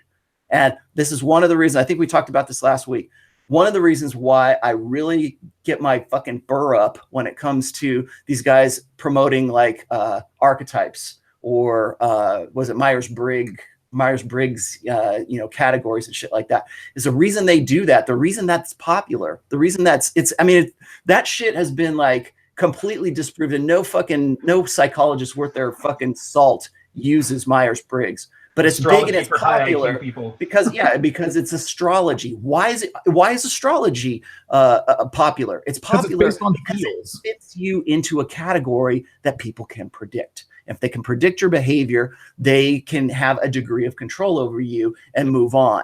Okay. We would never get along. And exactly. then 2 hours later. Right? And look at what we were just talking about a minute ago. When women will, especially in the age of social media, women will pat the other woman on the back. This woman can be like 60 pounds over fucking weight, and she puts on a new dress, and what do her friends say? Oh, you look great. And that's what that is that's sort of, it's a negative reinforcement. It's reinforcing a negative, because as long as they can keep you believing that you trying to do that, and you not taking control over your eating or your weight, just like what Anthony was saying about his sisters. they will reinforce that. They'll reinforce. Rollo, do these women know that idea. they're negatively reinforcing this? No, I would say definitely not. I think it's something that comes natural to women because it's cut their hair short. Oh, that looks cute. No, exactly. Well, I yes. wonder if It doesn't look cute. No guy's going to go for you, but they're going to tell you that because they want to keep you in some sort of predictable, controllable personality that they can own. And I will tell you right now, personality is not fucking static. Get that in your head. If you're listening, if you get one thing out of today's podcast, personality is not static. You can change. Things change for you, and you can decide that you're going to be somebody else, and you're not going to accept the accept the role that other people want to put you into, and you can change that. Guys coming back from deployment who go through like live combat and they have PTSD, you can bet your ass that those guys' personalities is 100% different than it was when they went in there. So don't tell me that, oh, you're a INTJF, fuck, BF, whatever the fuck it is. Okay. When I see that and on somebody's Twitter account, I go, that just rubs me the wrong way, because it just tells me that you're locked into this astrology or locked into this idea that you fit into a category. Because I can tell you this also, is that guys who do that, or guys who are part of that, they feel comfortable in that. They feel comfortable because it makes them think that, well, this is what I am and this is what I have to work with, rather than thinking outside the box and thinking in a way that they're going to be able to better themselves or become somebody different. Like, people always hit me up and they'll say, well, I'm an introvert. I could never be red pill. I could never spin plates. Bullshit. I've worked with guys constantly who do exactly this. They change things up for themselves. I get along best with girls that are IMBJ. Yeah. We cohabitate really nicely. Tex, before you hop in, I'd like to get Carl in on this. He had some comments, and I was curious about the economics of this too. Women, basically poisoning the S&P to make it easier to be lazy and overweight and ugly. Carl? Well, I actually had something on this in my Female Sexual Strategies Part 2 post, because I kind of went in with this anti-beauty category. And usually these are very, very hot girls who tell their friends, oh, beauty doesn't matter. It's not important to be beautiful. Focus on your personality. And, you look great wearing that. You don't look like a Goodyear blimp at all wearing that white puffy dress at 350 pounds. It looks fantastic on you, honey. No, the blue eyeshadow doesn't make you look like Mimi from the Drew Carey show at all. And it's kind of this... It's a way of killing off your own competition. And women do this subconsciously, I think, because if you look at it this way, who slut shame? I've never met a man who slut shames anyone unless, it was his girl who fucked someone else or his wife who fucked someone else. Because for a guy to go out and slut shame someone, well, you want a woman to put out less, but women slut shame the hell out of women who are easy, because that cheapens sex for all of them. Like, if a guy can go out of his house and he'll have 8 women lined up to sleep with him before he gets to the end of the driveway, he's not going to be controlled by sex. But if guys know, oh, I'm going to have to put a ring on it to get laid, of course they're going to do it. And I think from another perspective, just purely from economics, is that we all have a finite amount of time and energy.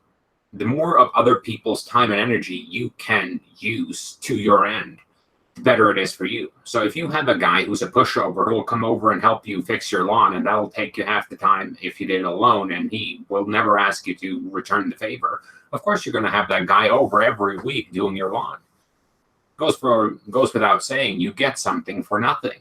Anytime you can get something for nothing, you will do it most of the time.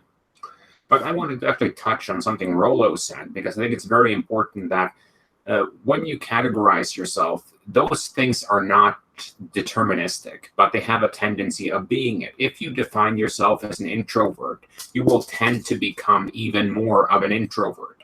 If you define yourself as not being smart or not being athletic or something like that, that will cause you to become even less of it. Like, I never defined myself as athletic growing up. I'm pretty athletic now because I decided that, well, it's deliberate practice and putting energy into becoming good at it. But I had to realize I have to become good at it. Like, my natural thing is to sit and read stuff or that type of thing. I have to focus on, okay, I can't sit in my house reading all the time. I'll never get laid and I'll never make any money. So you have to get to a point where you're like, okay, this is my normal mode of being, but Well, I if don't you do have that, to be though- this way. If you do that, Carl, you'll probably become a millionaire selling pickup ebooks you go. to wannabe pickup artists. So there's always that if you read a lot. Become the ultimate Yeah. keyboard jockey. Keyboard Gangster 101. We should probably hop to some callers on this issue. Yeah, I was gonna say, start the phones up. All right, Let's do I'm gonna hit the phone line. Oh shit, there's somebody's phone buzzing. All right, give me about 3 minutes, guys. Okay. For those of you watching live, if you've had problems or questions about your family clamping down on you for changing who you are, changing your life, improving yourself, this would be the time to do it. Give us a call and be happy to try to help you out with non-legally binding advice. Informational purposes only. I just as sort of as a while we're waiting for calls here, just as a follow on here, I've actually counseled guys who have gone away, like maybe they were in the military and they've been gone away from their social circle for about 4 or 5 years, and like who they were before they went off to the military was the impression that they left in that social circle, and then when they come back as different people. Now, maybe that's for the better, maybe it's for the worse, but they come back as sort of, changed. There's especially if you're in a social circle and you sort of exit that social circle for a significant amount of time, and then you come back, people are expecting you to be that same guy again, and then they find that they have a new opportunity, like to impress people that they've changed a little bit, or they've gone through some serious shit, or they've, when guys get zeroed out, it changes their personality. And so when they come back to that social circle after going through that trauma or going through that experience that changed them, I think it's important for guys to understand that that is when you're going to be tested. I mean, we talk about shit tests all the time, but your social circle is going to test you and to, prod you and see if you're really changed or if you're just fronting, because that's one of the things we always talk about. I talk about conventional masculinity and authentic masculinity, and how society likes to test that. They like to, because they want to redefine that. They want to redefine masculinity in their little box. And so anything that you could possibly put out there is inauthentic, and it's a mask, and it's some kind of like facade or some act that you're portraying. And so we're always trying to determine whether somebody is authentic or if they're non-authentic and they're just putting on an act. And I think that's one of the things that throws a lot of guys off when they become red pill, or they get into pickup artistry and they learn all of the techniques, and they don't really learn anything deeper than just the techniques, because they always tell me, they say, I can't keep doing this because seems like an act, or it seems like I'm just trying to be somebody who I'm not, rather than internalizing and understanding red pill truths and making it part of who they are and part of their personality. They never really cross that abyss, I guess, that they have to internalize this stuff so that it becomes part of who they are, and it becomes part of their like reflexive responses. And people will always try to drag you back. They will always try to get that control back over you, and they will always try to push you back into who you used to be. So I think that's something that people really need, especially if you're just unplugged or you're just starting to get into this kind of stuff. You got to understand that this is going to be a test. This is going to be something they're going to say, are you really who you say you are? Because it's my opinion that people, we are who we say we are. It's our personality. We can change our personality whenever we want to do that. It's just that, acting it out and making that change in our heads and knowing that we need to make that change. All that shit's always going to be tested, especially by your family, because your family's known you the longest. Yeah. What comes to mind too is that masculinity is very powerful. It literally builds civilizations and empires and, nations. So it's in that sense, in a red pill sense, it's understandable why there's a desire to control it, why they want to, in this case, kill all men, that other chick, but yeah. With the pickup days, that would make a lot less sense, I think, to a purple pill guy, or would have made a lot less sense to me. But nowadays, it's like, yeah, I get it. It's horrible, but I understand why there's a desire to control it. It's powerful. If it wasn't, they wouldn't give a shit, I think. Yeah, I agree. I think the reason why, and we'll get to the callers here in just a second. I think the reason why specifically women hate on red pill truth, because they know that there is truth to it. They know. And it's so funny, they try to characterize, oh, these guys don't know what they're talking about, blah, blah, blah, blah, blah. Really? Is that why you guys pay us so much attention? No, they know that we're telling the truth. That's why they're trying to stop the message, because they still want girls to be able to get new car prices for used car pussy. And that's just not the case anymore. I think one of the things too that Rollo really opened my eyes to is that the red pill and his work, and Carl's work and everyone's work in this community, it makes men so powerful that it puts them over the edge. They're not just powerful to the point that they're still within a little bit of control. Tex is in command of his marriage. He's in command of his relationship. That doesn't mean his wife has to stay there. She's there by choice. But he is the one who has the power and the control in that relationship, and she likes that. And I guess women are just fearful of that, or betas and stuff. But that's unique. Like the pickup artistry and learning game does not do that. It makes you more powerful, but you're still, until you accept the red pill and take it, I don't think you're past that threshold. You cannot cross that abyss, or it's very difficult to do so without the community and stuff. I think there's definitely. Go ahead.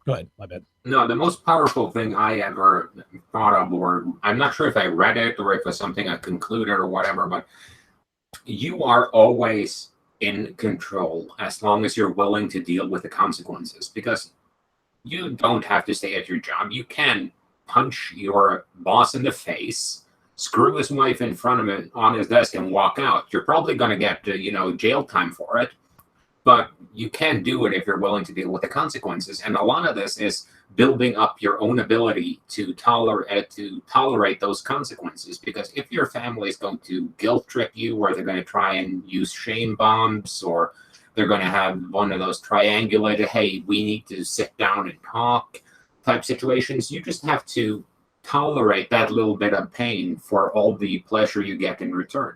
And it's hardest early on, because you're changing, but you haven't gotten the results that make it worth it. And you have to deal with the shit that feels very bad in the moment, but it's worth it in the long run. Like, first time you lift weights, you're going to be sore for a week afterwards.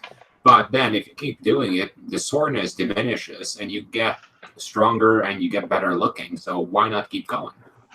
Or you can even associate the pain with a form of pleasure. Like, this is good for me. This is going to make my life better the more it hurts. Whatever you have to do. Muscle fibers. Yeah. Let's do calls. Let's do it. Donovan? You're muted, Donovan. There we go. All right, cool. We got a few callers on the line. Let's go ahead and hit the phones now. Pete in Michigan, you are on live with the Radman Group. What is your question? Hey, what's up, guys? Can you hear me? Yes, sir. All right, my question is really more about a day game. Kind of what I think Carl touched on in the very first few minutes of the podcast, but how he said he doesn't really have time for day game. I'm curious, I'm 24 and I work out 4 days a week, and I'm in pretty good shape, and I do day game. I approach daily. I normalized it, so I don't really have any anxiety doing it, but the success rate with it is really bad, and I don't know if it's me or if it's just this hard. No, that's how it works. And it's go ahead. Yeah, no, day game, it's hard. Dude, Yeah. Everybody's got tons of rejections. Even the best guys are talking 2 to 10%. Yeah, if that. Once you start, although for some of these people, you start building networks, and as you get networks, friends of friends of friends, the stuff gets easier over time. I find the day game is a nice little thing to do, and it's great if you're traveling a lot, but eventually you're going to want to leverage that into some social groups. And then the extended friends are where that day game really starts to get the payoff you're looking for. That's my experience anyway. I'll tell you this. I think day game is much more difficult than night game, is because during the day, women are taking care of other things. That isn't to say that, dude, I've gotten laid from day game all day long, but it takes a lot more work because women aren't in that mode. Believe it or not, even though you go to a bar or a nightclub and it's a fucking sausage fest, girls are much more receptive to sexual escalation, more so than if you hear at the coffee shop in the morning or at the grocery store trying to pick out beets or asparagus. That's my experience. Yeah, I was going to say is that depending on the domain that you choose, and in my book, day game is a domain for game. Okay. Two guys that I would say if you haven't already picked them up would be Nick Krauser. He's really good at day game, and then Tom Torero is another guy who's really good at day game. There's some other guys too, but those are the guys I can think of off the top of my head.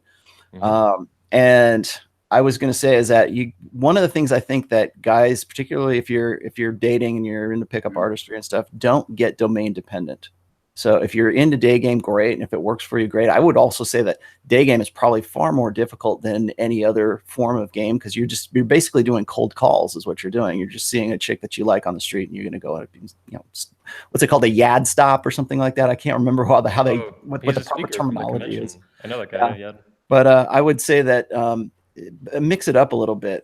A lot of people are like this, and you can become domain dependent on going to the clubs or going to a bar, or maybe you're domain dependent on social circle because you're comfortable with that. And I would suggest get out of that comfort zone and see what works for you, because a lot of the same principles will work in different domains. But if you're constantly stuck in one and you're constantly following this sort of routine and this formulaic way of doing it, maybe it works for you and you keep coming back to that same watering hole because it's been successful for you before. I would suggest get out there and start mixing it up a little bit. I'll say this, you should have at least a baseline. Go ahead, Carl. Now, the one I wanted to say about day game, it's very, very labor intensive, because you kind of have to set off a lot. You can't have it as part of your life, approach the girl you see at the grocery store, approach the girl at the gas station, and everyone should have those skills. But if you're setting off time, like I used to do in New City, you set off 2-3 hours to go out and do day game. That eats up a lot of time for usually very little reward. And even, let's say you do 100 approaches, you're really effective that day. And maybe you get 20 numbers, and then you get 5 of them to meet up, and then maybe you're able to take 1 or 2 of them to success, and that's going to be a bit of an issue. But if you get something like, I travel a lot, so if you get something like Tinder Gold, and one of the things I started doing is I'll just set my location to whatever city I'm going to be in next week. You can line up girls that are ready to go out with you when you get to town, and between that and using Snap and Messenger, you can kind of get the pipeline flowing before you hit the city. And once you get to the city, you can still do your day game approaches when you're going through the airport, when you're at the hotel, when you're at the store, etc. So you're maximizing your time instead of, having a lot of wasted time. I mean, with Wi-Fi on the plane, you could fly from Chicago in the morning and you could be swiping and chatting with chicks in New York. When you land in New York, you have a chick meeting you and picking you up at the airport.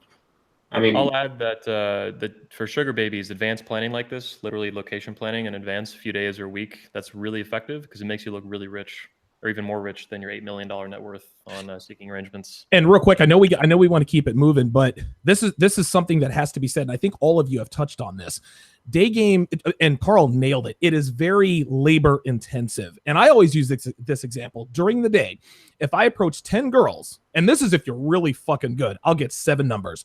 Of those 7 numbers, 4 will respond. Of the 4 that respond, 2 will agree to a meetup. And of those 2, at least 1, if not both, will flake. If you fuck 1 out of 10 girls that you approach during the day, you are a fucking god.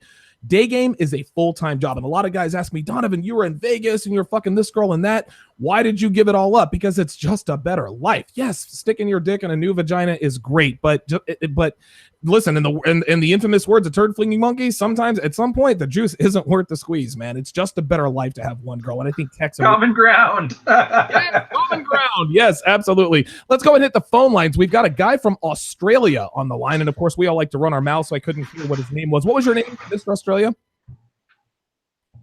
G'day, lads. It's we'll just call me Taz, eh? Yeah, let's do it. Call him Taz. That's funny. I love it. That'd be like me calling. And say my name's Tyrone. Nobody would believe it. Nobody would believe it. All right, Taz, what you got, man?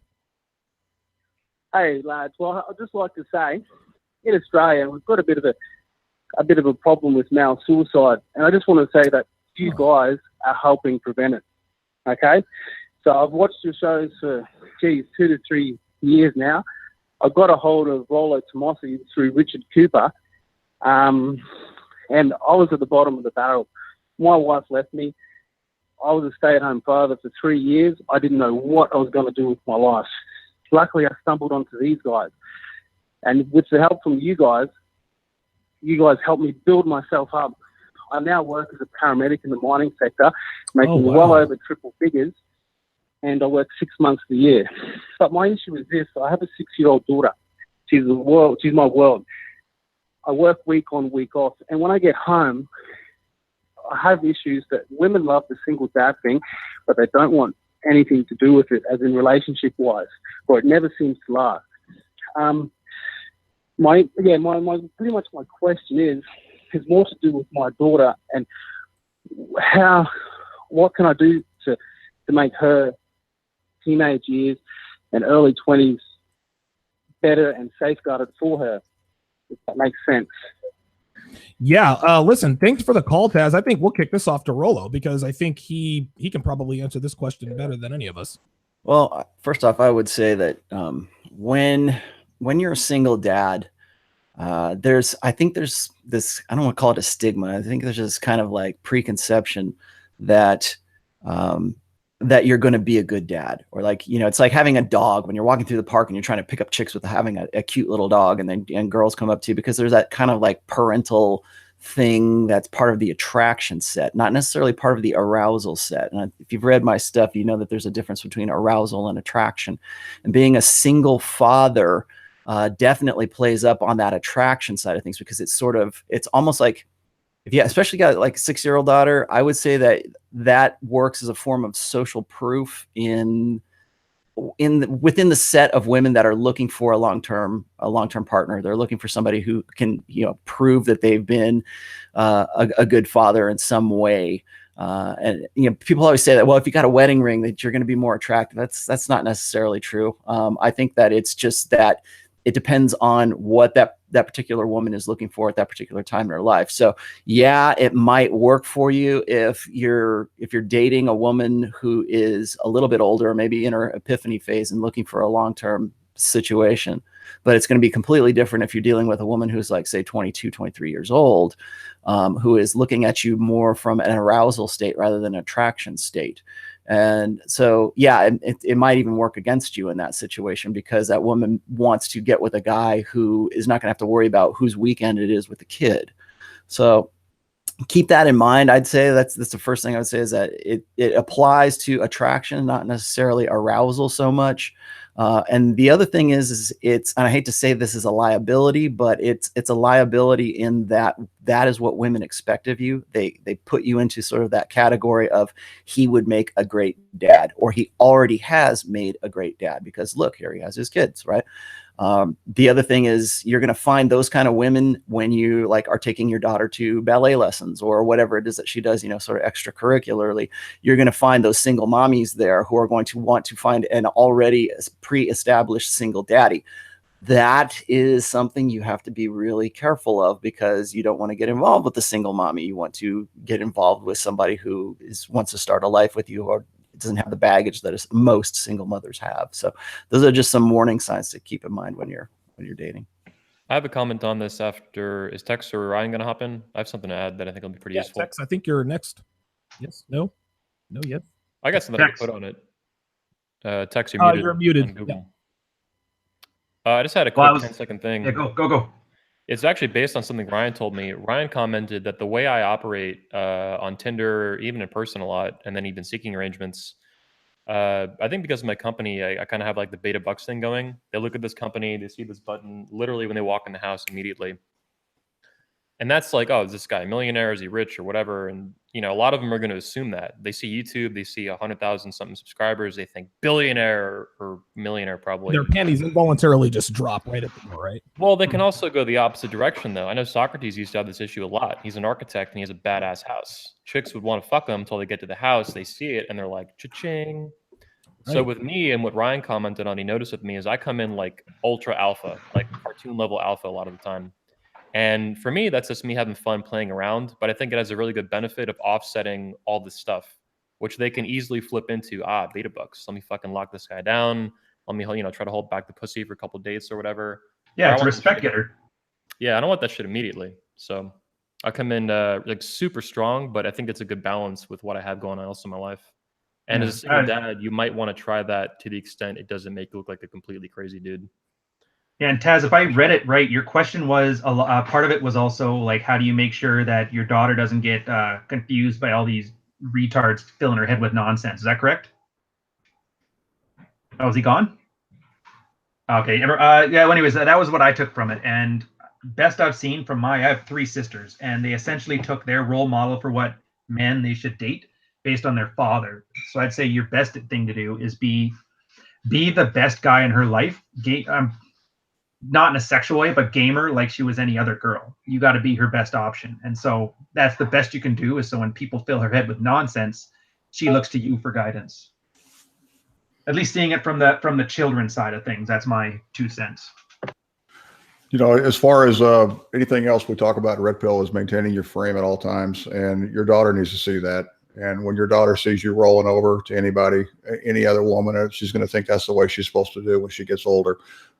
Women tend to marry guys like their daddy, and I think that's the thing you want to set up and make sure that you are setting that role model for what a good, healthy, strong man is and what a good leader of a family is.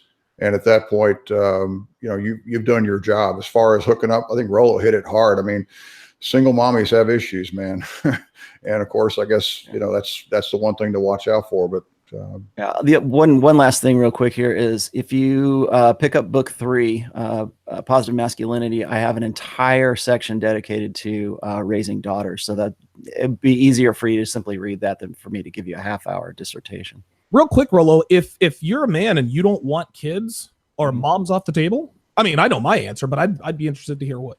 Yeah, but I think they should be, only because I think that a lot of guys get wrapped up in that, and the prospect of getting too deep with a single mommy is really tough. Also, a lot of guys will say, well, you know, I date single mothers, but I only keep them at arm's distance, and all we do is just have sex when she wants to have sex, and then I'm done.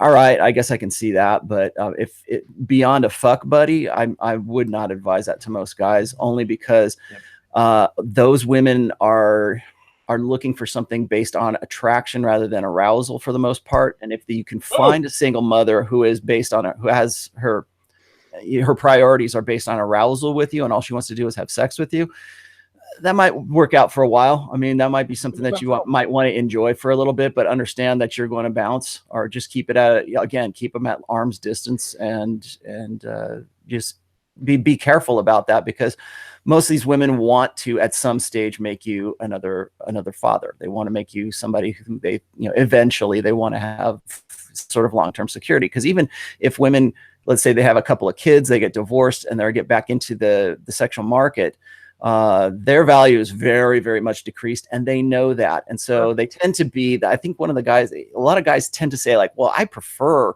single mommies. Well, the reason you prefer that is because if they're just fresh out of a divorce, they're really ready to go, and they don't care about you know, what you do for a living, or if you live in a single room, studio apartment, and you're the starving musician.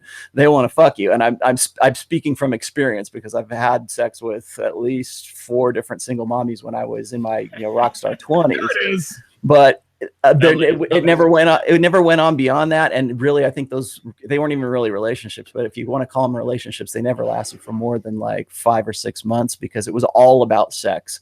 And once she'd sort of gotten that out of her system and decided that she needed to get back into that long-term security, obviously I wasn't a good choice for that at the time. So, you can enjoy single mothers, sure, but just understand that they're temporary and they're just fun for now while you move on to something else. But they can be a plate. I mean, certainly if you're dating non-exclusively, I don't see why not, but just keep them at arm's distance.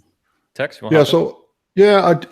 my life is an open book, man, on the internet. I put way too much of my crap out there. Some might say it's a comic book, but way back in the day, I married a single mom. I mean, I did, and I'd never been married before.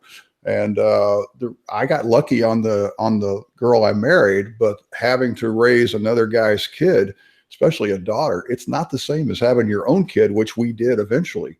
So you're putting yourself into a situation that is never going to be very good. The chances of success are extremely low that you will bond with that stepchild. It's just not the same, especially when you have your own child. So you can get lucky on the mom, but you might not get so lucky on the kid, and they become a damn 30-year nightmare. So just keep that in mind. Before we go to the next caller, here's a game tip for those of you guys thinking about fucking with single moms. Keep this in mind. If she introduces you to her kid, she is attracted to you. If she doesn't, she is aroused by you. Just understand that, right? Alpha fucks, she doesn't introduce the kid. Beta bucks, she wants you around her kid. 914-205-5356 is the number to call. Jonathan from Modern Life Dating is in the motherfucking building. What's up, brother? MLD Hey for guys, life. how's it going? Good. 2:44 a.m. in Tokyo, but I God always damn. tune in to get some wisdom. This question is just for everybody because what Rolo said was exactly true. When I told people in Orlando that I was going to go to Tokyo and pursue my dream, I got ridiculed. I got by people I'd grown up and gone to high school with, and they're like, "Oh, you're just a loser. What are you gonna eat sushi every day? What the fuck?" And now I go back home and I visit everybody. Everybody's doing the same thing. The only thing now is that they're all fatter. So my question is for the guys in the group who have done this already. Did you ever go back to your hometown? Did you reestablish those relationships, or do you just have to kind of let it go and let it be? Or I'm 32 years old, so I'm having very great success in Tokyo. I don't want to go back to America, but I do trigger people by wearing my "Make America Great Again" hat over here. It's Good. Yeah. What are they gonna do? Beat you up? Yeah. Right? So I did go back. I did the 20-year high school reunion. I took my girl down there, saw the family again. I made nice with my stepfather. I think I posted about that and replacing our fathers and the feedback on it. Yeah, it was the most awkward shit ever, and it's just gone. I think one person I asked, "Oh, what's new?" And I was really excited. Tell me what you've been doing for the last 20 years. And she's literally said nothing. And then she flipped out at me. She's "I haven't traveled around the world to have stories all day." And I'm like, so that's pretty much, yeah. That's what you're going to get when you go back. Yep. Which is weird. I didn't mention anything either. That meant she scoured my Facebook before the reunion just to see. Oh yeah. So the best you're going to hope for is people living vicariously through you and then getting mad at you for showing them what they could have done if they put some effort in. So I wouldn't recommend it. Go ahead, Carl. I'll jump in after you. Well, I have this theory that you have people who peak very early on and they think things are going to continue from there. And I think anger and hatred are really the only two motivators there are in the world, because you either get pissed off about someone telling you something or about a situation, or you hate the situation so much that you're I'm just never going to end up like that, and you just put all your energy into avoiding it.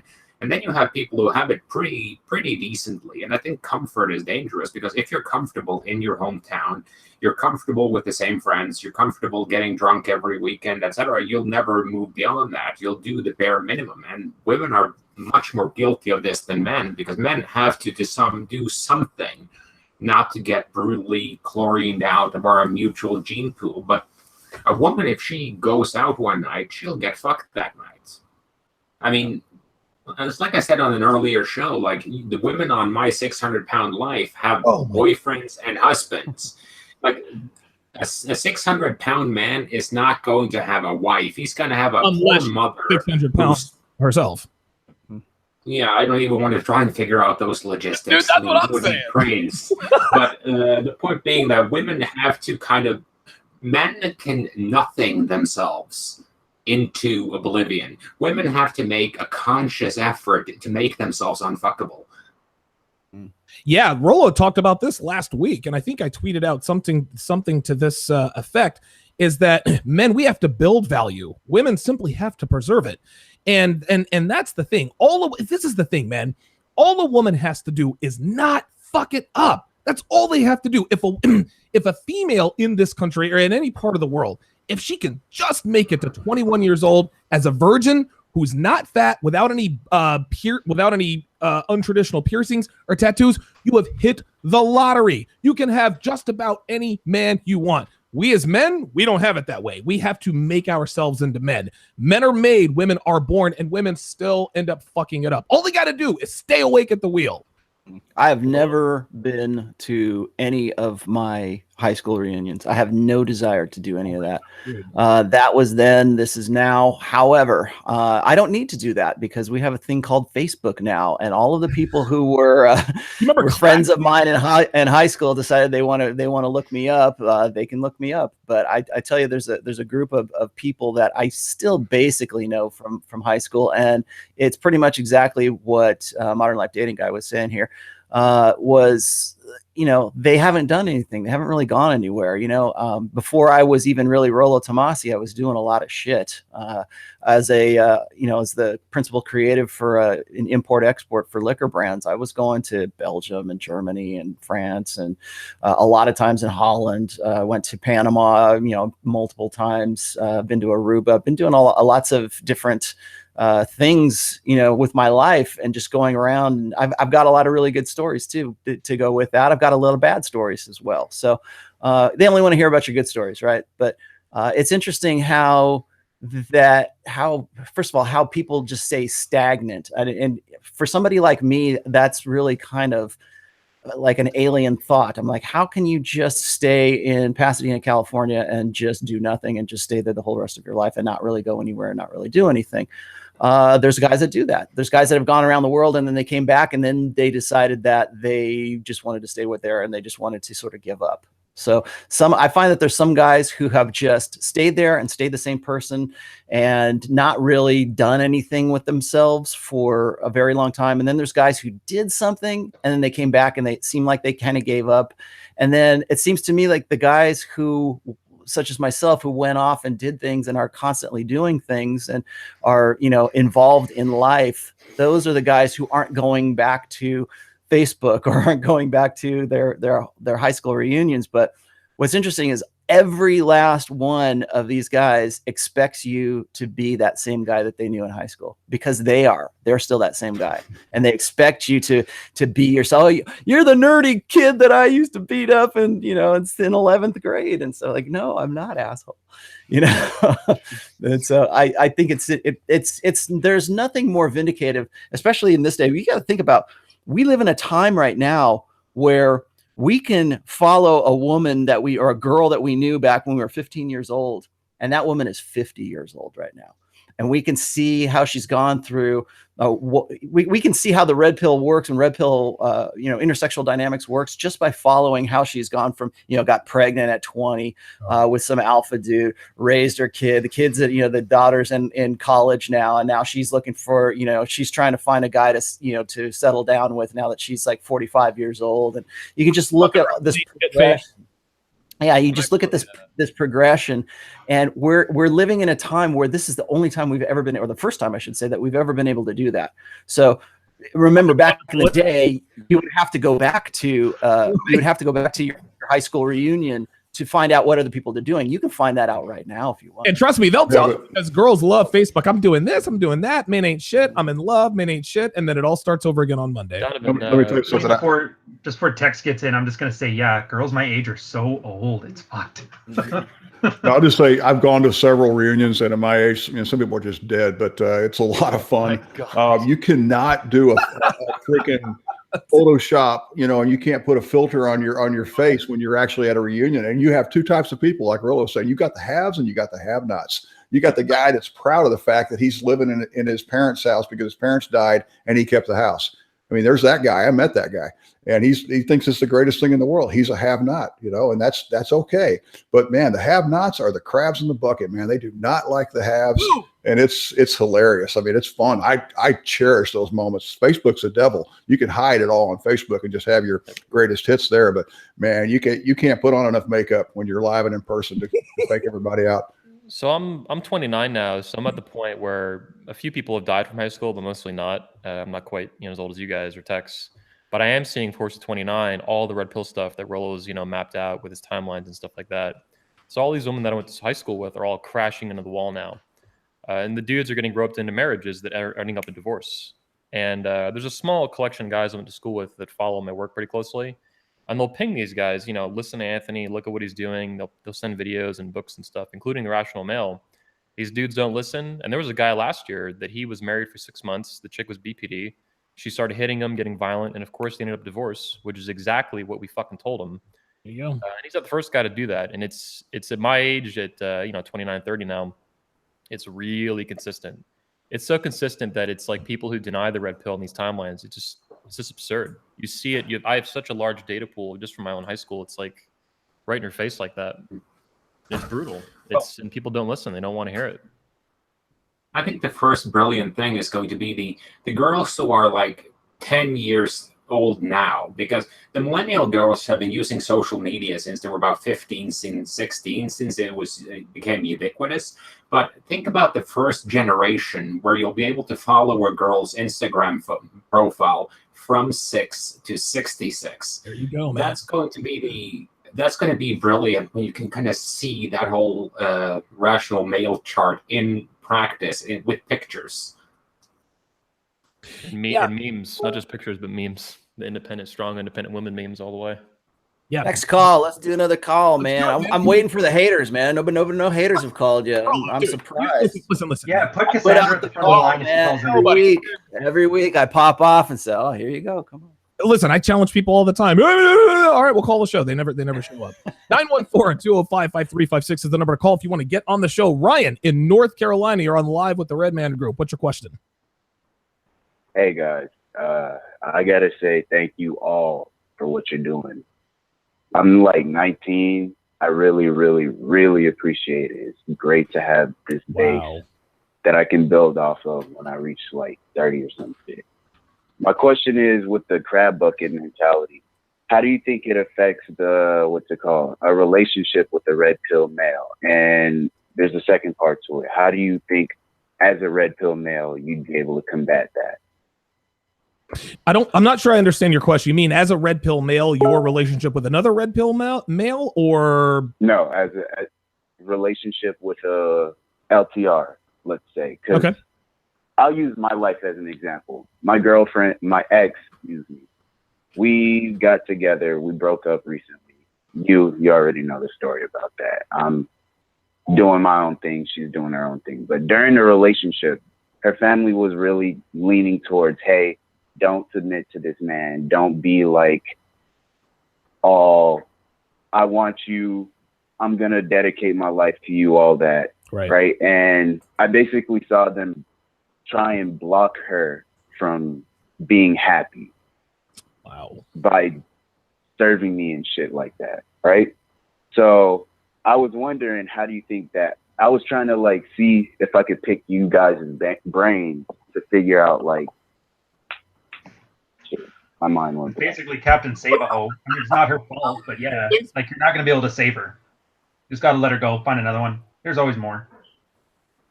No, I'm just saying, like, as a whole, like, how do you think that works? How do you think the crab bucket mentality affects that? And is there a way to prevent it from happening? So what you're asking is, how do you prevent your girl from becoming a victim of the crab bucket mentality? Is that what you're saying? Yeah. Yeah, you can't. Like, my short answer, uneducated answer, is that you can't. You can't, like if a woman, everything a woman around her is telling her, oh, you can be happy if you go and fuck a bunch of guys. You don't need to submit to a man. She's going to listen to that. You want to know why? Because it's easy. Right, like that's my opinion. There's no way you can save a woman from the crab bucket mentality. She's got to save herself. Yeah, I was just gonna say is that the crab bucket mentality doesn't necessarily have to relate to a guy who is red pill. There's going to be this ideology, but I guess that's sort of this understanding that a woman should be a certain way. And again, what we were talking about before, how the blue pill teaches guys to be, sort of these servile. Blue pill guys who are, later in life, they're going to be more useful to women once they get through their party years. Well, there's also that part of that education for women where it's what I call the fempowerment narrative. And that's that men should be doing that for you all the time. And that they should be, they want to call it egalitarian equalism, but what it really comes down to is men basically being quote unquote supportive of women all the time. And that's based on what I call the blank slate egalitarian equalist mindset, that men and women are should be equals. But when you have men and women as equals, women are always the ones who control the frame because women have the pussy. They always have something that the man wants. And so it puts women into that position of control. Now, if you go and you find a woman who says, you know what, I'm going to give up that control because I really love this guy and I really want to have his kids. I want to start a family with him. And I want a more conventional complementary relationship with this guy. Well, there's a whole world out there that's going to tell her, you don't do that. Why would you do that? You're a woman you're a new woman. You're of the the fempowerment narrative. You're of this you can have it all kind of era. Why would you want to do something like that? Like I'll say that I'll give you this one really quick story. I can remember this one time when my wife had called me on my cell phone and wanted to ask permission to spend some money on some makeup one time. And this is when I was working a 9 to 5. And of course, the women who I was with, the group of women that I was with on lunch where she was calling me, overheard this. And then what did they say? Oh my! I can't believe she calls you for something like you. She doesn't have her own money, or it's like this. They could not believe it's like this alien thought that my wife might call me to ask me permission to spend money. And I'm like, well, yeah, so what? I said she could have it. This was back when I wasn't even really, writing what I write about. But I'm like, yeah, so fucking what? That's the way that our relationships is. So what's the next part of that conversation is, well, you must really have her under your thumb. You must have an abusive relationship if she feels like she needs to do that. Like, no, we have a complementary relationship, and that's just how shit works. And every single one of these women that I was at this table with, all of them had been married or had been divorced, and one of them been like married or divorced twice. You're gonna tell me how a good relationship should go? Fuck you. Right. And so, yeah, there's going to be that crab mentality, but it's going to be from the opposite side as well. So it's one thing to have your friends say you're being somebody that you're not, and then having to deal with a girlfriend who has a whole bunch of friends saying you're trying to be something you're not, because that something is you're trying to relinquish control and relinquish frame to a guy who actually probably has his shit together and would be a good match for you. So they're going to sabotage that woman's happiness by wanting to submit to you. So. Go ahead. I have a texting question if we want to hop to the next one. Yeah, we let's can do do a caller too. Yeah, I mean, we've got another caller on the line. I can bring him in here. Another caller, and then after that, we'll hit the text question. Excellent. Miguel in Texas, you are on live with the Red Man Group. What's your question? Thanks for having me. Just, first thing, Rolo, I'm reading your book. I'm on the appreciation chapter, so I'm about 1/3 along the book. And it's funny because whenever Rolo speaks, it's like he's speaking from the book.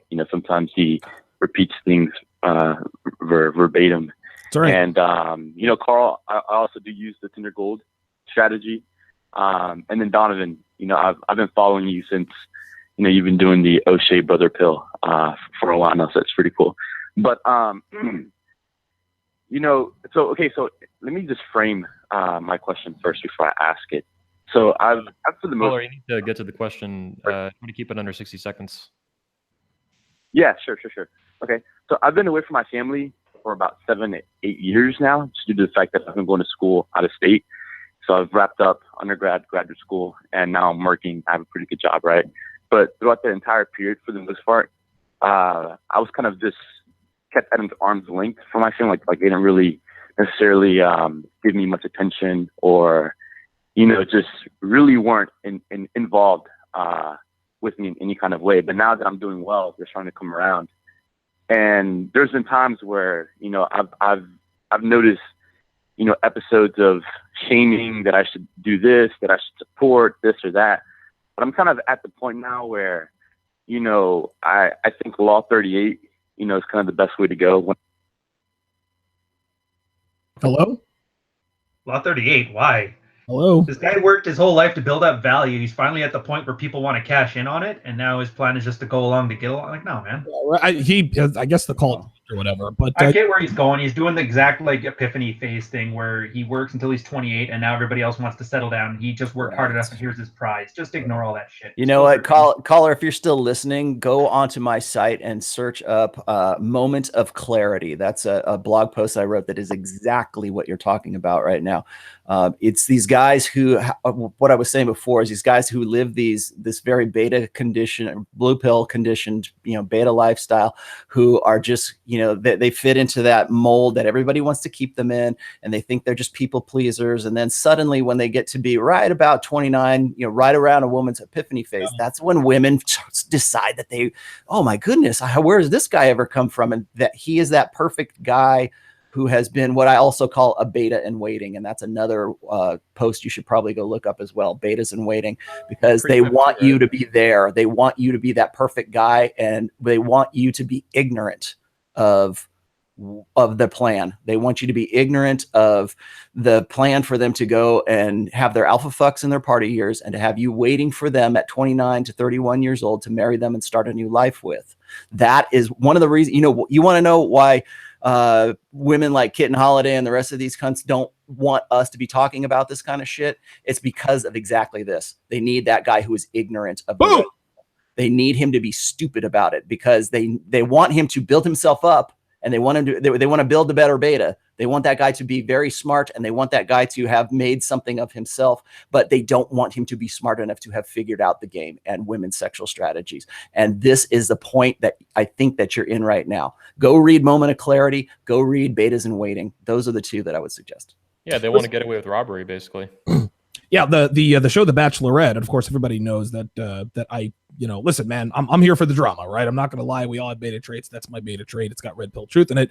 But the Bachelorette is 28 years old. Interestingly enough, all of the bachelors in waiting are 27, 28, 29, 30 years old. And and Rollo, correct me if I'm wrong, that's where that line is, like where a woman and a man's sexual market value are about the same as at 28, 29 years old. Right. His is on the ascent and hers is on the descent. On the decline. And you better believe it. You better believe it. Yeah, what was that text question? Yeah, let's get to that. You guys hear me pretty good? Let's do it. Yes, sir.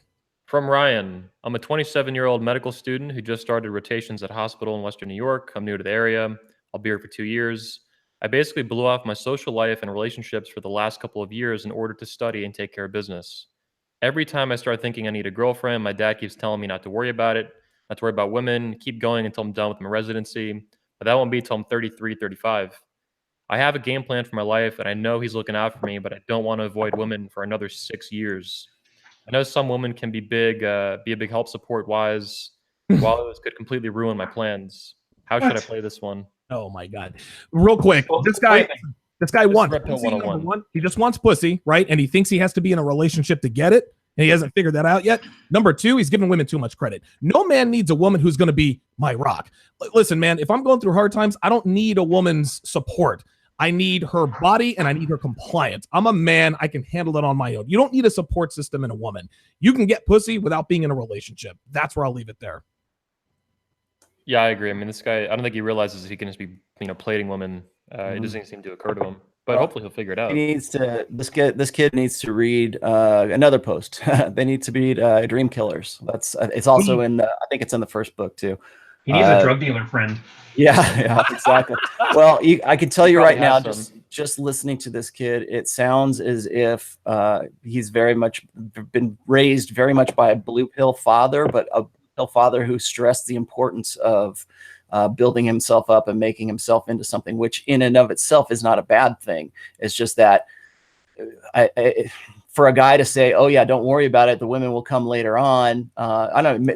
It might be a religious thing too. I'm not really sure. Maybe I'm detecting a little bit of a religious side of things. I agree. It could be that. It also might be the dad's footing the bill for this damn thing, and he wants to see his kid get through and not get derailed by a single mom.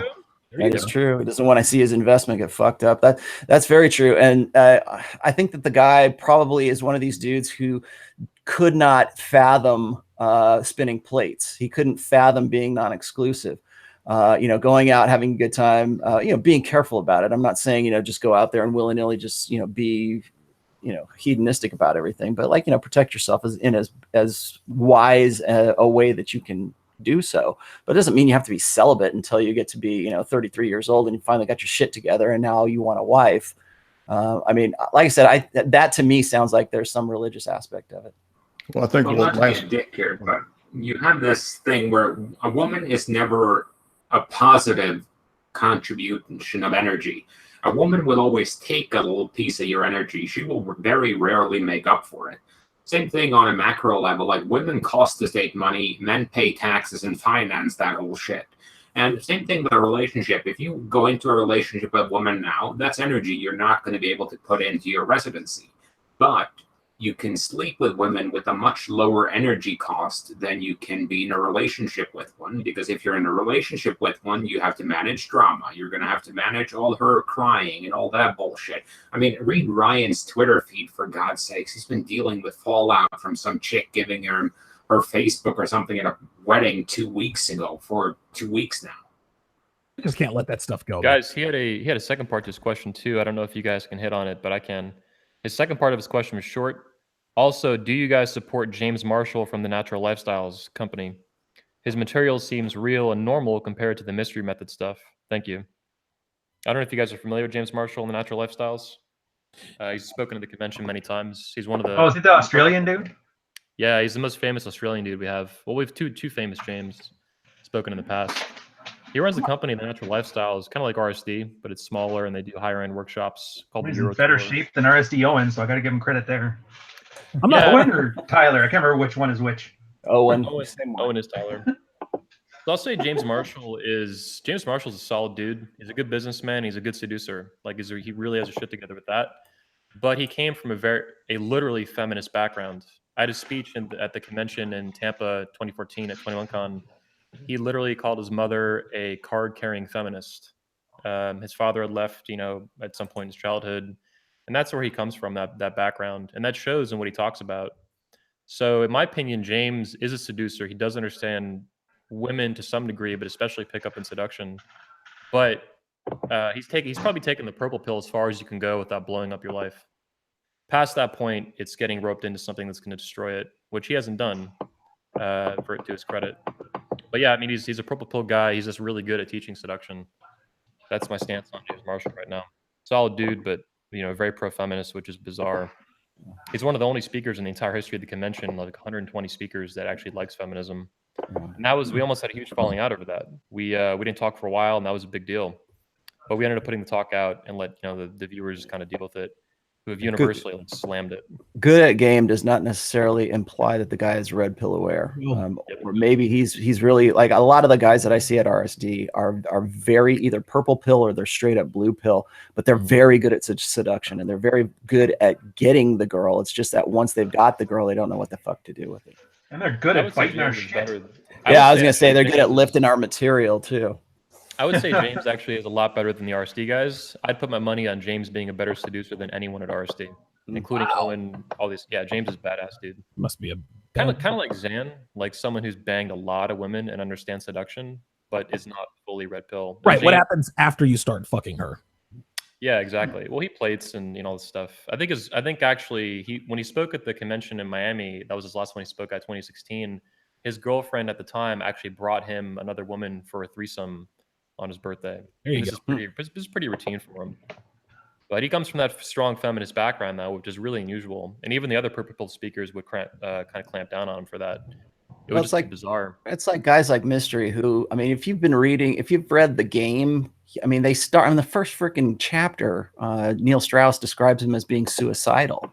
And this is a guy who is like very, very good at game. I mean, basically wrote Mystery Method for fuck's sake.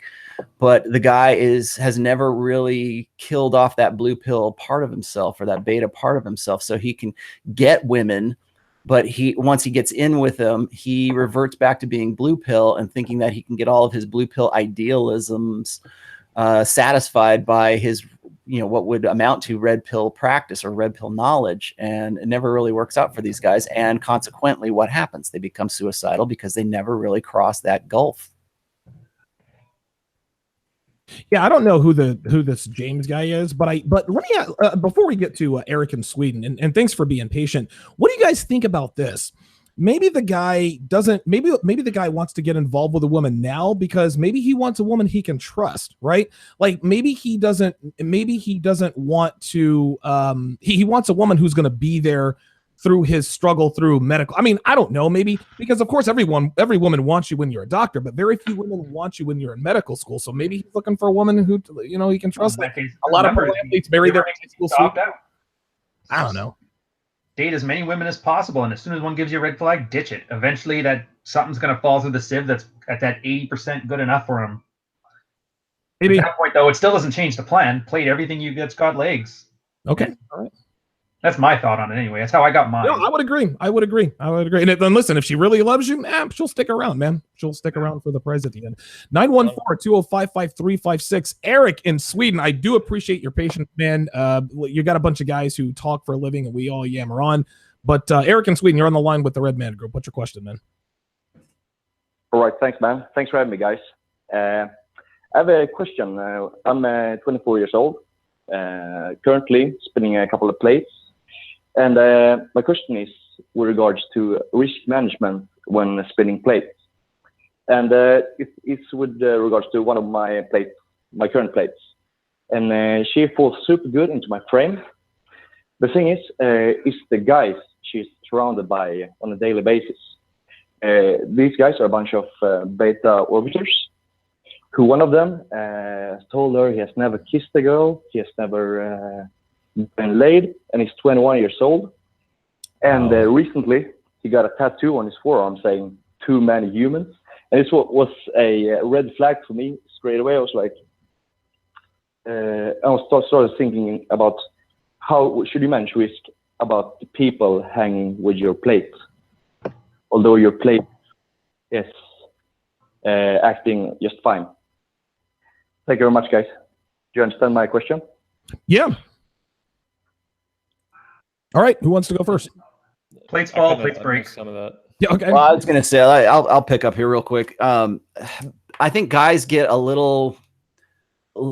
I think especially red pill guys shouldn't do this, but I think that when guys have a woman who's in their frame, or they are most women are always going to keep a beta orbiter. They're always going to have that plan B.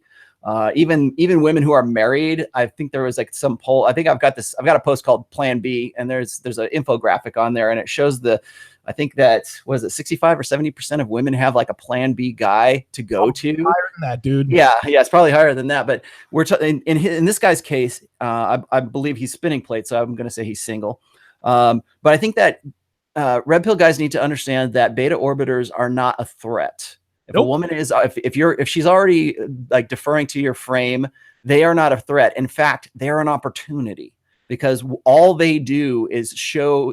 I'm assuming you can play this the right way. All they do is reinforce your frame. All they do is reinforce the fact that she's with a guy who is nothing like these fucking schmucks. Okay. Some guy who gets a tattoo of, too many humans or whatever else. These are guys who are going to be circling around her. And yes, women love that attention. They're going to get attention from everyone. They love you. They might be fucking you, but they're going to want to get attention from anyone and everyone that they can possibly get. So understand, particularly for younger women. That's why I tell these guys, don't go taking pictures of your whatever plate you're with. Don't go taking her picture so that she can go put that up on Instagram. She wants to do that. Tell her to have one of her beta orbiters do that. You know why? Because all that does is reinforce their position, and you are not going to play ball with that, because you're the guy that she fucks. They are the guys that she gets to take pictures for their Instagram. So keep that in mind. The beta orbiters are an opportunity for a guy who knows how to use them. Here's another thing, Eric in Sweden. Guess what? These beta orbiters hanging around your plates, those are guys who are stuck in the friend zone. And what do guys get stuck in the friend zone do? I don't know, but I know what they don't do. They don't fuck the girl. Listen, you're in a uniquely you're in a unique position of advantage. You're fucking a girl right now, right? And girls, listen, even if you're just using her as a play to fuck buddy, girls do require a little bit of TLC every once in a while, because they're women. They need that stuff. Dude, you have someone to take her to the prom, rent the limo, right? Compliment her on how good she looks. He could even drive her to the hotel room. All you got to do is open up the hotel room and fuck her and then give her back. And he'll take care of all that stuff, thinking that one day he's going to be in that hotel room. Dude, thank your lucky stars that there is somebody else there for you to insulate you from all the bullshit that comes out of her mouth. And I can promise you this, she probably complains to that guy, oh my God, Eric won't commit to me. And that beta orbiter sitting there listening to her thinking, oh, yeah, well, you need someone who's going to care for you and love you. And guess what? She's agreeing with him, but you want to know something? She's going to be at your place sucking your dick, not his. Those beta orbiters are guys in the friend zone. Thank your lucky stars, my friend. And what's more, she's a plate. Who gives a shit? Yeah. So I'm actually plating a Snapchat porn star right now. It's pretty recent, past couple weeks. And she actually has like hundreds of dudes that pay her on Snapchat through like all these, different apps and stuff. No. And even when she's here, like I see her phone going off and I'm like, should I have her shut that shit off? And I'm like, no, I'm going to let her leave it on. Because I know that's a contrast. She bitches about these guys, like how fucking weird they are and stuff. Now, some of them maybe she ends up banging. I don't know, but knock on wood. But for the most part, these guys, like she really thinks they're losers. And really, she's just classifying them as beta and how, incredibly annoying they are. But yeah, it's a really it's a very visceral when I'm fucking her and I see her phone is blowing up all these like literally dozens of dudes, and yeah, it's visceral. But it shows you what frame you're in. It shows you because it contrasts and highlights it. It's just weird though when you see it in person like that. Like holy shit. That's all I have to put on it. Donovan, you're totally muted. Yeah. I knew I was muted. I'm when you guys are talking, I'm back there screaming. I've got a call. I was gonna say, do we got any more? We're getting close. So yeah, we are getting close. We got area code. We got Kevin in Canada, and we have a woman in Florida who wants go to with that. Do that one. Yeah, Kevin, I'm gonna put you on the back burner for just a second. Let's get to him though. Let's look at him. We'll definitely get Kevin here. Listen. I've talked to my anger management counselor about this. I'm gonna try to handle this differently. Actually, no, I'm not. Area code 863. You are on live with the Red Man Group. What is your question? Do you wonder how this kind of stuff affects the daughter that you might have? Oh, here we go. Yes, I do. I've got a daughter. I've raised her till she was 20 years old. There it is. Anything else? Oh, yeah. How did she turn out, actually? She's doing really well. She's let's see. She's going into her junior year in college right now. She's got a 4.3 GPA, I think. Ow! She is a pageant winner. I'm not going to tell you which one because I don't want people looking her up. And she's gorgeous. So. And she knows your role. And she ends. You know what? I'll tell you this. Because I know where she's going to go with this. Like, well, don't you? What if you have a daughter? How are you going to teach us? Well, let me tell you something. My daughter has grown up with Rollo Tomasi since she was born. Okay, for the last 20 years. Okay, she's only known I've been Rollo Tomasi over the last like 4 or 5. But still, I think that the red pill and what I have internalized as red pill knowledge and understanding of intersexual dynamics has helped form her. And I'll tell you right now, this is my daughter is a young woman who has a lot going for her. She understands. She sees shit coming that sometimes that I don't even see with the guys that she's had. She's got a boyfriend right now, but there was a time before that where it's like she would even say this guy's alpha, this guy's beta, and she was even referring to.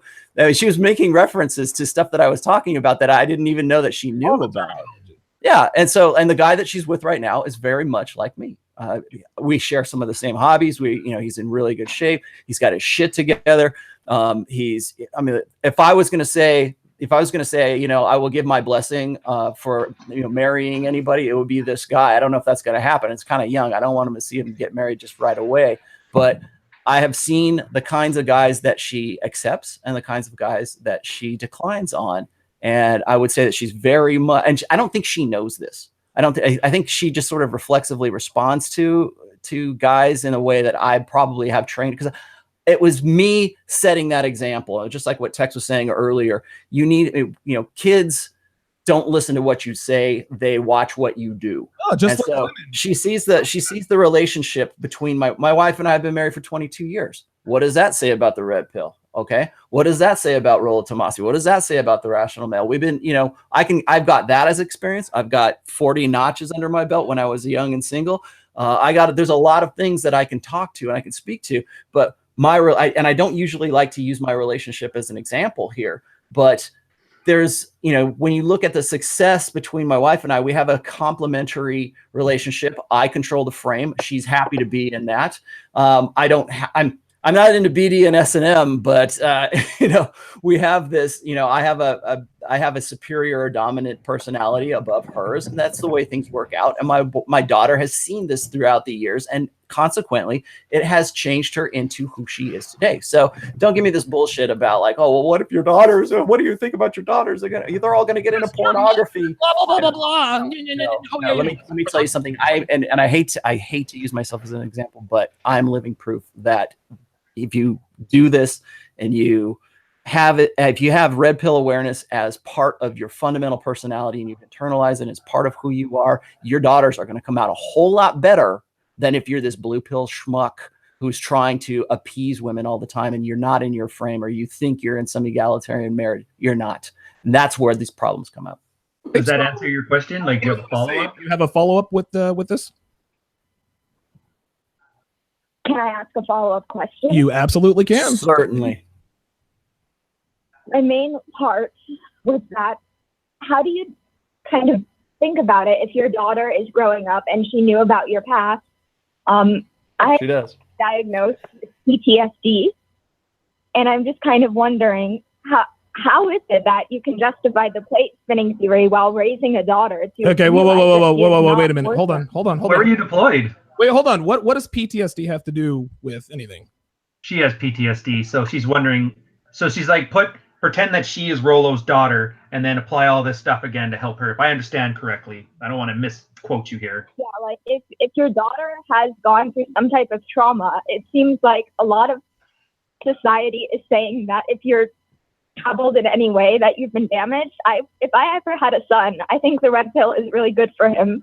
But well, here's my question to you then: if you had a strong father who was protective, do you think that would have prevented the damage? Or did you have like a really good, strong dad, and then in spite of that, it still happened?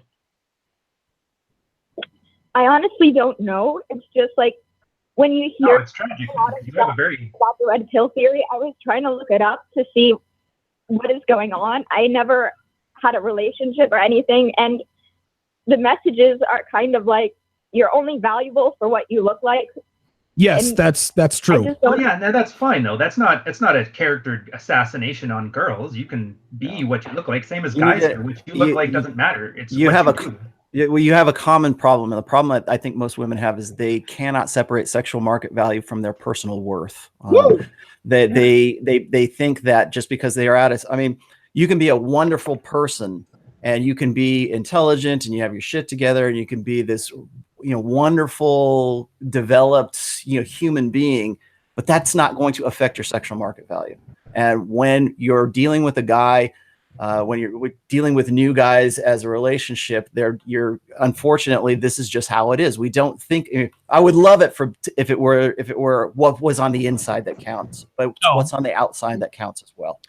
And so what comes to mind for me too is why wouldn't a daughter want her father to be successful with the opposite sex? To know that was in his history, that's a good thing. Well, I mean, it sounds to me like and hopefully I don't know if she's still on the line, but I hope so. Honestly, listen, what she's doing real quick here is, again, and correct me if I'm wrong here, area code 863, you're trying to make women equal to men, right? So what if your daughter knew about your past sexual history as a man? Guess what? Your daughter. Not really. It's not that. It's more like, it's kind of like feeling like I am worthless and that there's nothing good, and I'm trying to figure out how is it possible. Sweet, listen, I don't know what to tell. Listen, I get it, but I don't know what to tell you. Like, just like Rollo said, you could have a master's degree, you could have a diversified portfolio, you could have the world's greatest personality, but if you're not sexually attractive to us, men of value aren't going to be interested. Now, I will tell you this. If you are mildly attractive, have a good personality, you don't fall for the wiles of feminism, you don't have any discernible slut tails, you're going to have a lot more options out there in terms of long-term relationship material than you would if you were a hot girl who was a slut. So yes, if you weren't born if you didn't hit the genetic lottery, if you got hit with the ugly stick, as we used to say in grade school, you're out of luck. But guess what? Guys are the same way, and guys don't have it as good as girls. That's just how it is. At least ugly girls get laid. At least ugly girls can have relationships with ugly guys. Ugly guys, there are no ugly studs, right? A lot of ugly sluts running around out there. There are no ugly studs. One of the best pieces of advice I ever gave my son several years ago, he was so focused trying to find a girlfriend. I said, quit looking so hard and try to be somebody worth finding. And I would say the same thing to the caller in terms of your self-worth. Be somebody worth finding. And I mean, you'll find that, getting in shape and taking care of yourself and having a positive attitude and being nice to people attracts a lot of men, a lot. And they're not going to judge you. Especially. Well, I mean, look at it beyond just the physical, though. It's like I've got a post called Value Added. And really, it's very easy for women to get into shape. It's very easy for women to be what guys would call fuckable. Okay, you have to pass the boner test. But what's hard to do for these women is to sort of unlearn what they've learned for a very long time, and that is this fempowerment narrative, and to not be feminine, to expect to be entitled to certain things about men. If you're a really nice person, there's a lot that goes along with that, but I think that a lot of women these days do not have any added value. Like we'll say, beyond the physical, what else is there better? What is there for women or for men to be appreciative of women? Well, most women don't care about making themselves pleasing for other men, because that goes against that narrative. It goes against the fempowerment side of things. And so what they do is they consequently just think that they're these self-contained, autonomous just beings, or these things, right? And what happens is they turn themselves off from being nice. They turn themselves off from being feminine. They turn themselves off from all of this stuff because they believe that they are entitled to that. And so what does that do? It commodifies women and commodifies their sexuality, because if there's no value added beyond just the sexual, then what are men going to be interested in? They're just going to be interested in that sexual side of things, because everything else is a wash. So what I'm saying right now is you kind of fit in, at least from what I'm getting here, is you kind of fit into the opposite right now, where it's like you've done a lot to develop yourself, and a lot of women do this too. They've become professionals at whatever they're doing. They've come up through college. They become these careerist women who believe that careerism, or that who they are, should be what makes them sexually attractive, and that men should want to get with them because they have a degree, because they own their own, they think they're an entrepreneur. They think that they're getting into some sort of social importance, or they're getting into these realms that are traditionally masculine. And they think that because it works for men, that it ought to work for women. And then they find out that later that has nothing to do with their sexual market value. So what makes you a good person, and what builds you up as a person and makes your personal worth high, is not what makes your sexual market value high. Those are two different things. When you can make both of those come together, that's great. That's fucking awesome right there. If you can be a hot girl who is humble, who believes in complementarity between the sexes, who defers to their husband's frame, not a pushover. I'm not saying that you got to be you got to be this little wallflower and you got to be crushed by some domineering guy or some abusive asshole. What I'm saying is that you defer to that. You have a more conventional sex or gender role appreciation for one another. If you can get into that, that is value added. If you've got just baseline, you got a girl who is like, say, a 5, but she has all of this deference for a good guy, for a guy who knows his shit, a guy who's red pill aware. That makes her a little bit more valuable than just the 5 who is just like bitchy and complaining and thinks that men owe her something, or that she's entitled to something. That kicks her down a notch, because it's that value added. There's no value. Women don't have any concept of what value added means. No, they don't. And listen, I know area code 863 have one more question here, but I want to add real quick here is that as a woman, you are born with value. And I think I probably addressed this a little bit earlier. All you as women have to do is not fuck it up. As a woman, you are born a woman. I mean, just stay awake at the wheel. So listen, I mean, with all due respect, like, I'm not trying to hear, I don't want to hear any, well, if I don't look good, then I don't have any value. No. Looks are definitely the most important thing to men. But again, if you just don't eat junk food and don't fuck 18 guys in 18 days or whatever, then yeah, you're probably going to be more attractive in terms of long-term relationship material for men of value. What's your last question? Well, my last question is, I'm still in undergrad right now, and I'm trying to figure out, I wanted to start a business, but I wanted to do it like with somebody that I married. And I'm just trying to think right now, how is that possible? I'm trying to read about co-CEOs, and I don't really want to be a career woman. And I'm just trying to figure out, like, what's going on. Is that considered being too ambitious? If I wanted to do it as a partnership, Yeah, you're trying to have it. Yeah, complementary. no. You're trying to have it both ways. That's what's happening. Listen, it's either one or the other. If you want, here's the thing: if you want to open a business, you're going to have to. If you want to open a successful business, you're going to have to embrace and exhibit masculine traits. Okay. And when you embrace and exhibit masculine traits over an extended period of time, your business has a far more likelihood of being successful than not. Here's the problem. Somewhere along the way, you are going to lose your sense of femininity. And whether you find a partner or not, he's going to become less attracted to you. You want to know why CEOs end up fucking their secretaries? Because their secretaries are in a feminine submissive role, right? Their legal partner, their wife, who's a junior partner at a law firm and rises through the ranks. Again, congratulations to her, but she's had to exhibit masculine traits for so long she forgets how to be a woman. Secretaries don't forget how to be women because there's really no room up the secretarial ladder. So at this point, you got a choice to make. You can either start a successful business and understand you're going to have to sacrifice some of that femininity, or you can find a man who's worth submitting to, but you cannot have it both ways. I'll tell you that I'm just going to drop this in here really quick. The best advice I can give you is understand this: your professionalism, your careerism, your education, all this stuff that has built up your ego to be, this woman of the future, this new woman in the new age kind of thing, or you're going to be a CEO or whatever, all of that. Hey, great. You know what? None of that makes you more sexually attractive to a guy. Understand that no guy gets a hard on because you say, hey, here's my MBA. Okay. No guy does that. Okay. Guys want to see what you look like in a bikini. Okay. Right. Because that is the male imperative. The male imperative is unlimited access to unlimited sexuality. Okay. And so none of that, men, like I said, men don't get hard for an MBA. Men don't get to 401k. Exactly. And I think that is one of we were just talking about this not too long ago. That is one of the conditionings that women get these days, is that if they do things and they insert themselves into a male role, that all the things that make a man attractive will make a woman attractive. No, not the case. Men and women are what? Different. Thank you. I want to say this too, something I saw Roosh, I think, say on Twitter recently. You can either, as a woman, you can either nurture a career as you grow up, or you can nurture babies. You can't do both. Boom. Well, you've got people that are.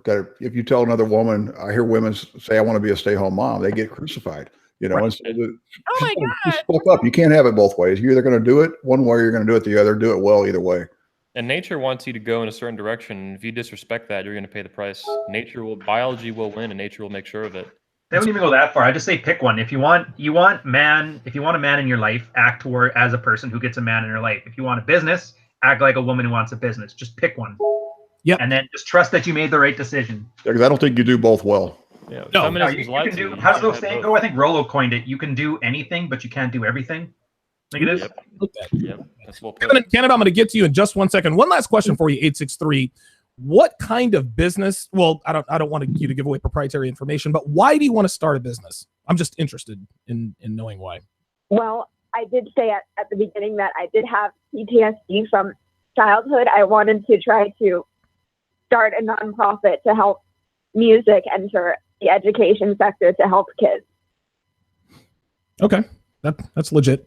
All right. Well, listen, 863, we appreciate the call. A noble cause, and again, is not sexually arousing for guys, unfortunately. I'm sorry that you had to go through whatever you had to go through, but I'm glad you're doing what you're doing. I'm not saying that that's not a noble thing, but it's not going to help you get laid.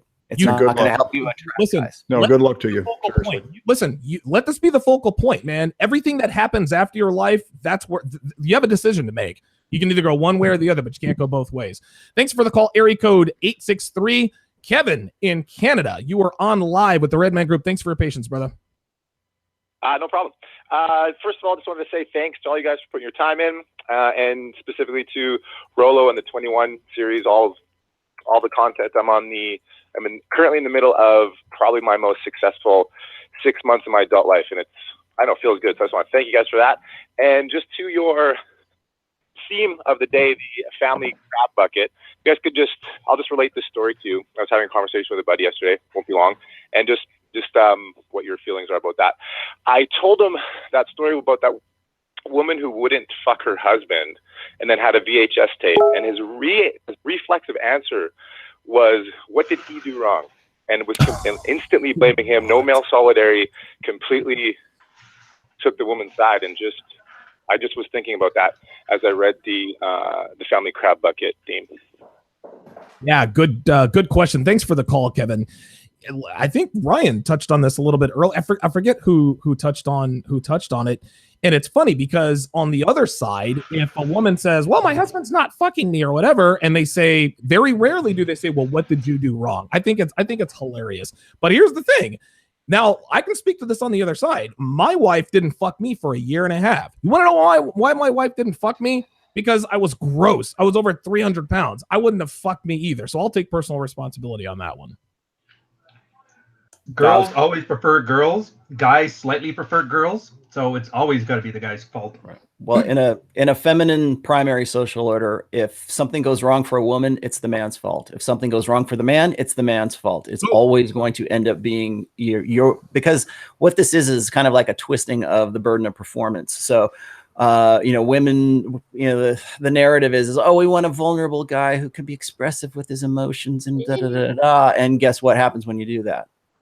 She cheated on you with a guy who. Yeah, that's exactly. And then what happens is she blames it on you. You shouldn't have been such a big pussy, and it's like you can't fucking win. So that's why I always say, look, you need to make yourself your own mental point of origin, but understand that it's always going to be your fault no matter what. And this kind of, we should probably do a show about personal responsibility at some time, because I think a lot of the guys we were talking about last week when it came to success porn, they're very, very big on personal responsibility, own your shit kind of stuff. Well, sometimes, bad shit happens to good people. And so I think part of understanding and owning your shit is understanding who's really at fault. Is it your fault for being fat? Yeah, it's your fault for being fat. Yeah, should you do something else? Sure, you should. But you need to also understand that there's, that sometimes the environment is really pretty fucked up, and how you deal with that is really on you. But is it your responsibility? Maybe, maybe not. So it just depends on how it's your responsibility and how you're going to deal with it. Yeah, well, I would say that it's, I think everyone has this kind of biological reflex that women are not really supposed to be accountable. It's like men have no problems holding each other accountable over the most minute of shit, but very few men will hold the women accountable. It's kind of like, I like Rollo's description of abuse mastery. I think that's kind of our default state with women. Oh, how cute. You want to be a nuclear physicist. I mean, just make sure you don't hit that red button, honey. You will blow up the world. But if you blow up the world, go ahead. It was probably supposed to happen. It's like, it's not in your default response to, like, it's not that you don't need to hold women accountable. You just know that women can never be accountable and cannot be held responsible for what they do. And that's why it used to be that if a woman entered into a contract, her husband would have to pay up if she fucked up, even if she forged his signature, because, Van was always accountable for the woman's action. And I think ultimately, that's just the way of the world. Donovan says on the show all the time, women left to her own devices will be self-destructive. She needs someone, either that be a pastor or her father or her husband or whatever, to just kind of grab her by the back of the hair and be like, what the fuck are you doing? Stop doing that. That's retarded. Go wash some dishes or do something productive. It's just, that's the kind of accountability women need. I mean, you can't expect women to think about the big picture in the same way men do, because in the end, if you run out of money and there's a war, whose ass is going to be on the front lines fighting? That's men. Yep. Women know that they're always going to be kind of the women and children, the lifeboats, the men die. I mean, a man might be allowed in the lifeboat if it needs someone to row that shit. What's funny is I read this article or this. Yeah, they had to bring a guy on to row the fucking thing. Yeah, exactly. I think that was it, wasn't it? Wasn't that the title of it? Like who wrote, or it was Dalrock, I think.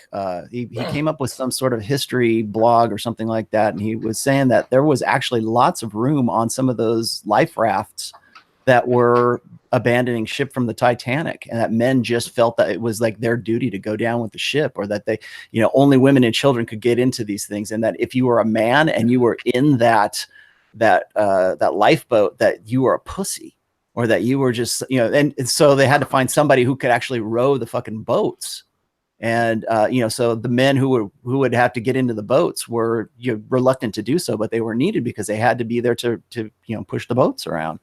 And I think it's kind of interesting how sacrificial guys really, maybe it's something like part of our DNA or part of our mental firmware where it's like we feel like we need to be like, you know, expendable, or we're not useful if we're not expendable.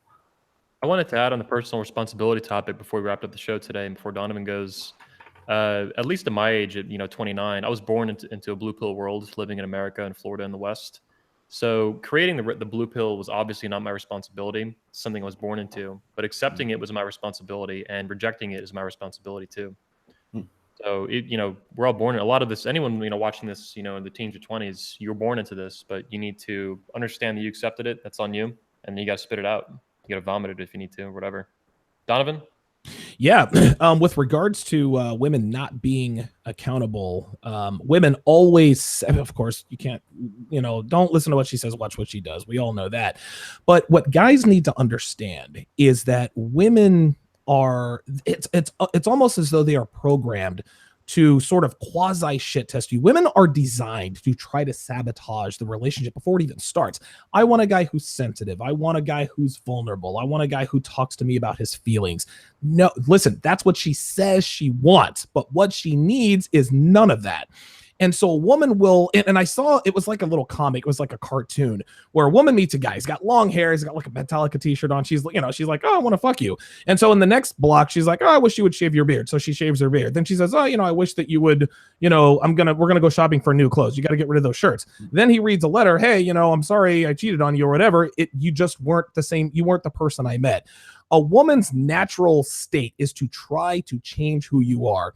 And they don't realize that they're subconsciously shit testing you. She may think she wants you to change, but in the deepest recesses of her mind, she's just making sure that you are steadfast in who you are, steadfast in your beliefs. And as soon as the slightest chink in the armor starts to crack, she's already looking for another guy who will tell her, fuck no, I'm not shaving. Fuck no, I'm not. Yeah, I'm going to wear fucking wife beaters on air. Yeah, I'm going to wear whatever t-shirts I want. Also, with regards to holding women accountable, women can't hold themselves accountable because they can't handle it. And I think, and I'm not a psychologist, this is probably a question for Dr. Smith, but I think that women, if they actually held themselves accountable for one thing, they see that as a referendum on their entire character, their entire lives. So if they fucked up a relationship, they can't say, well, I cheated because I was being a slut. Then all of a sudden they have to admit to themselves, well, I was just a bad person. And one more comment here with what Carl said. Yes, when women are self-destructive when left to their own devices.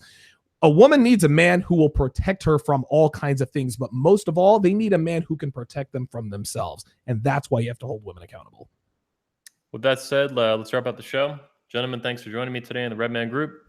Awesome times. That was one of the longest ones we've ever done, I think. Yeah, so, dude, I can see it that long. We really need to do another all call-in again, because I think that this is starting to become more of a popular section for us. Lines blow up, dude. Yeah. Yep. Those are fun. Do crazy bitches round too. Yeah, we'll do an all call in again. I'd also like to get Modern Dating on the show at some point too. Yeah, Modern Life Dating, dude. MLD's the man. He's probably asleep now, but yeah. Okay.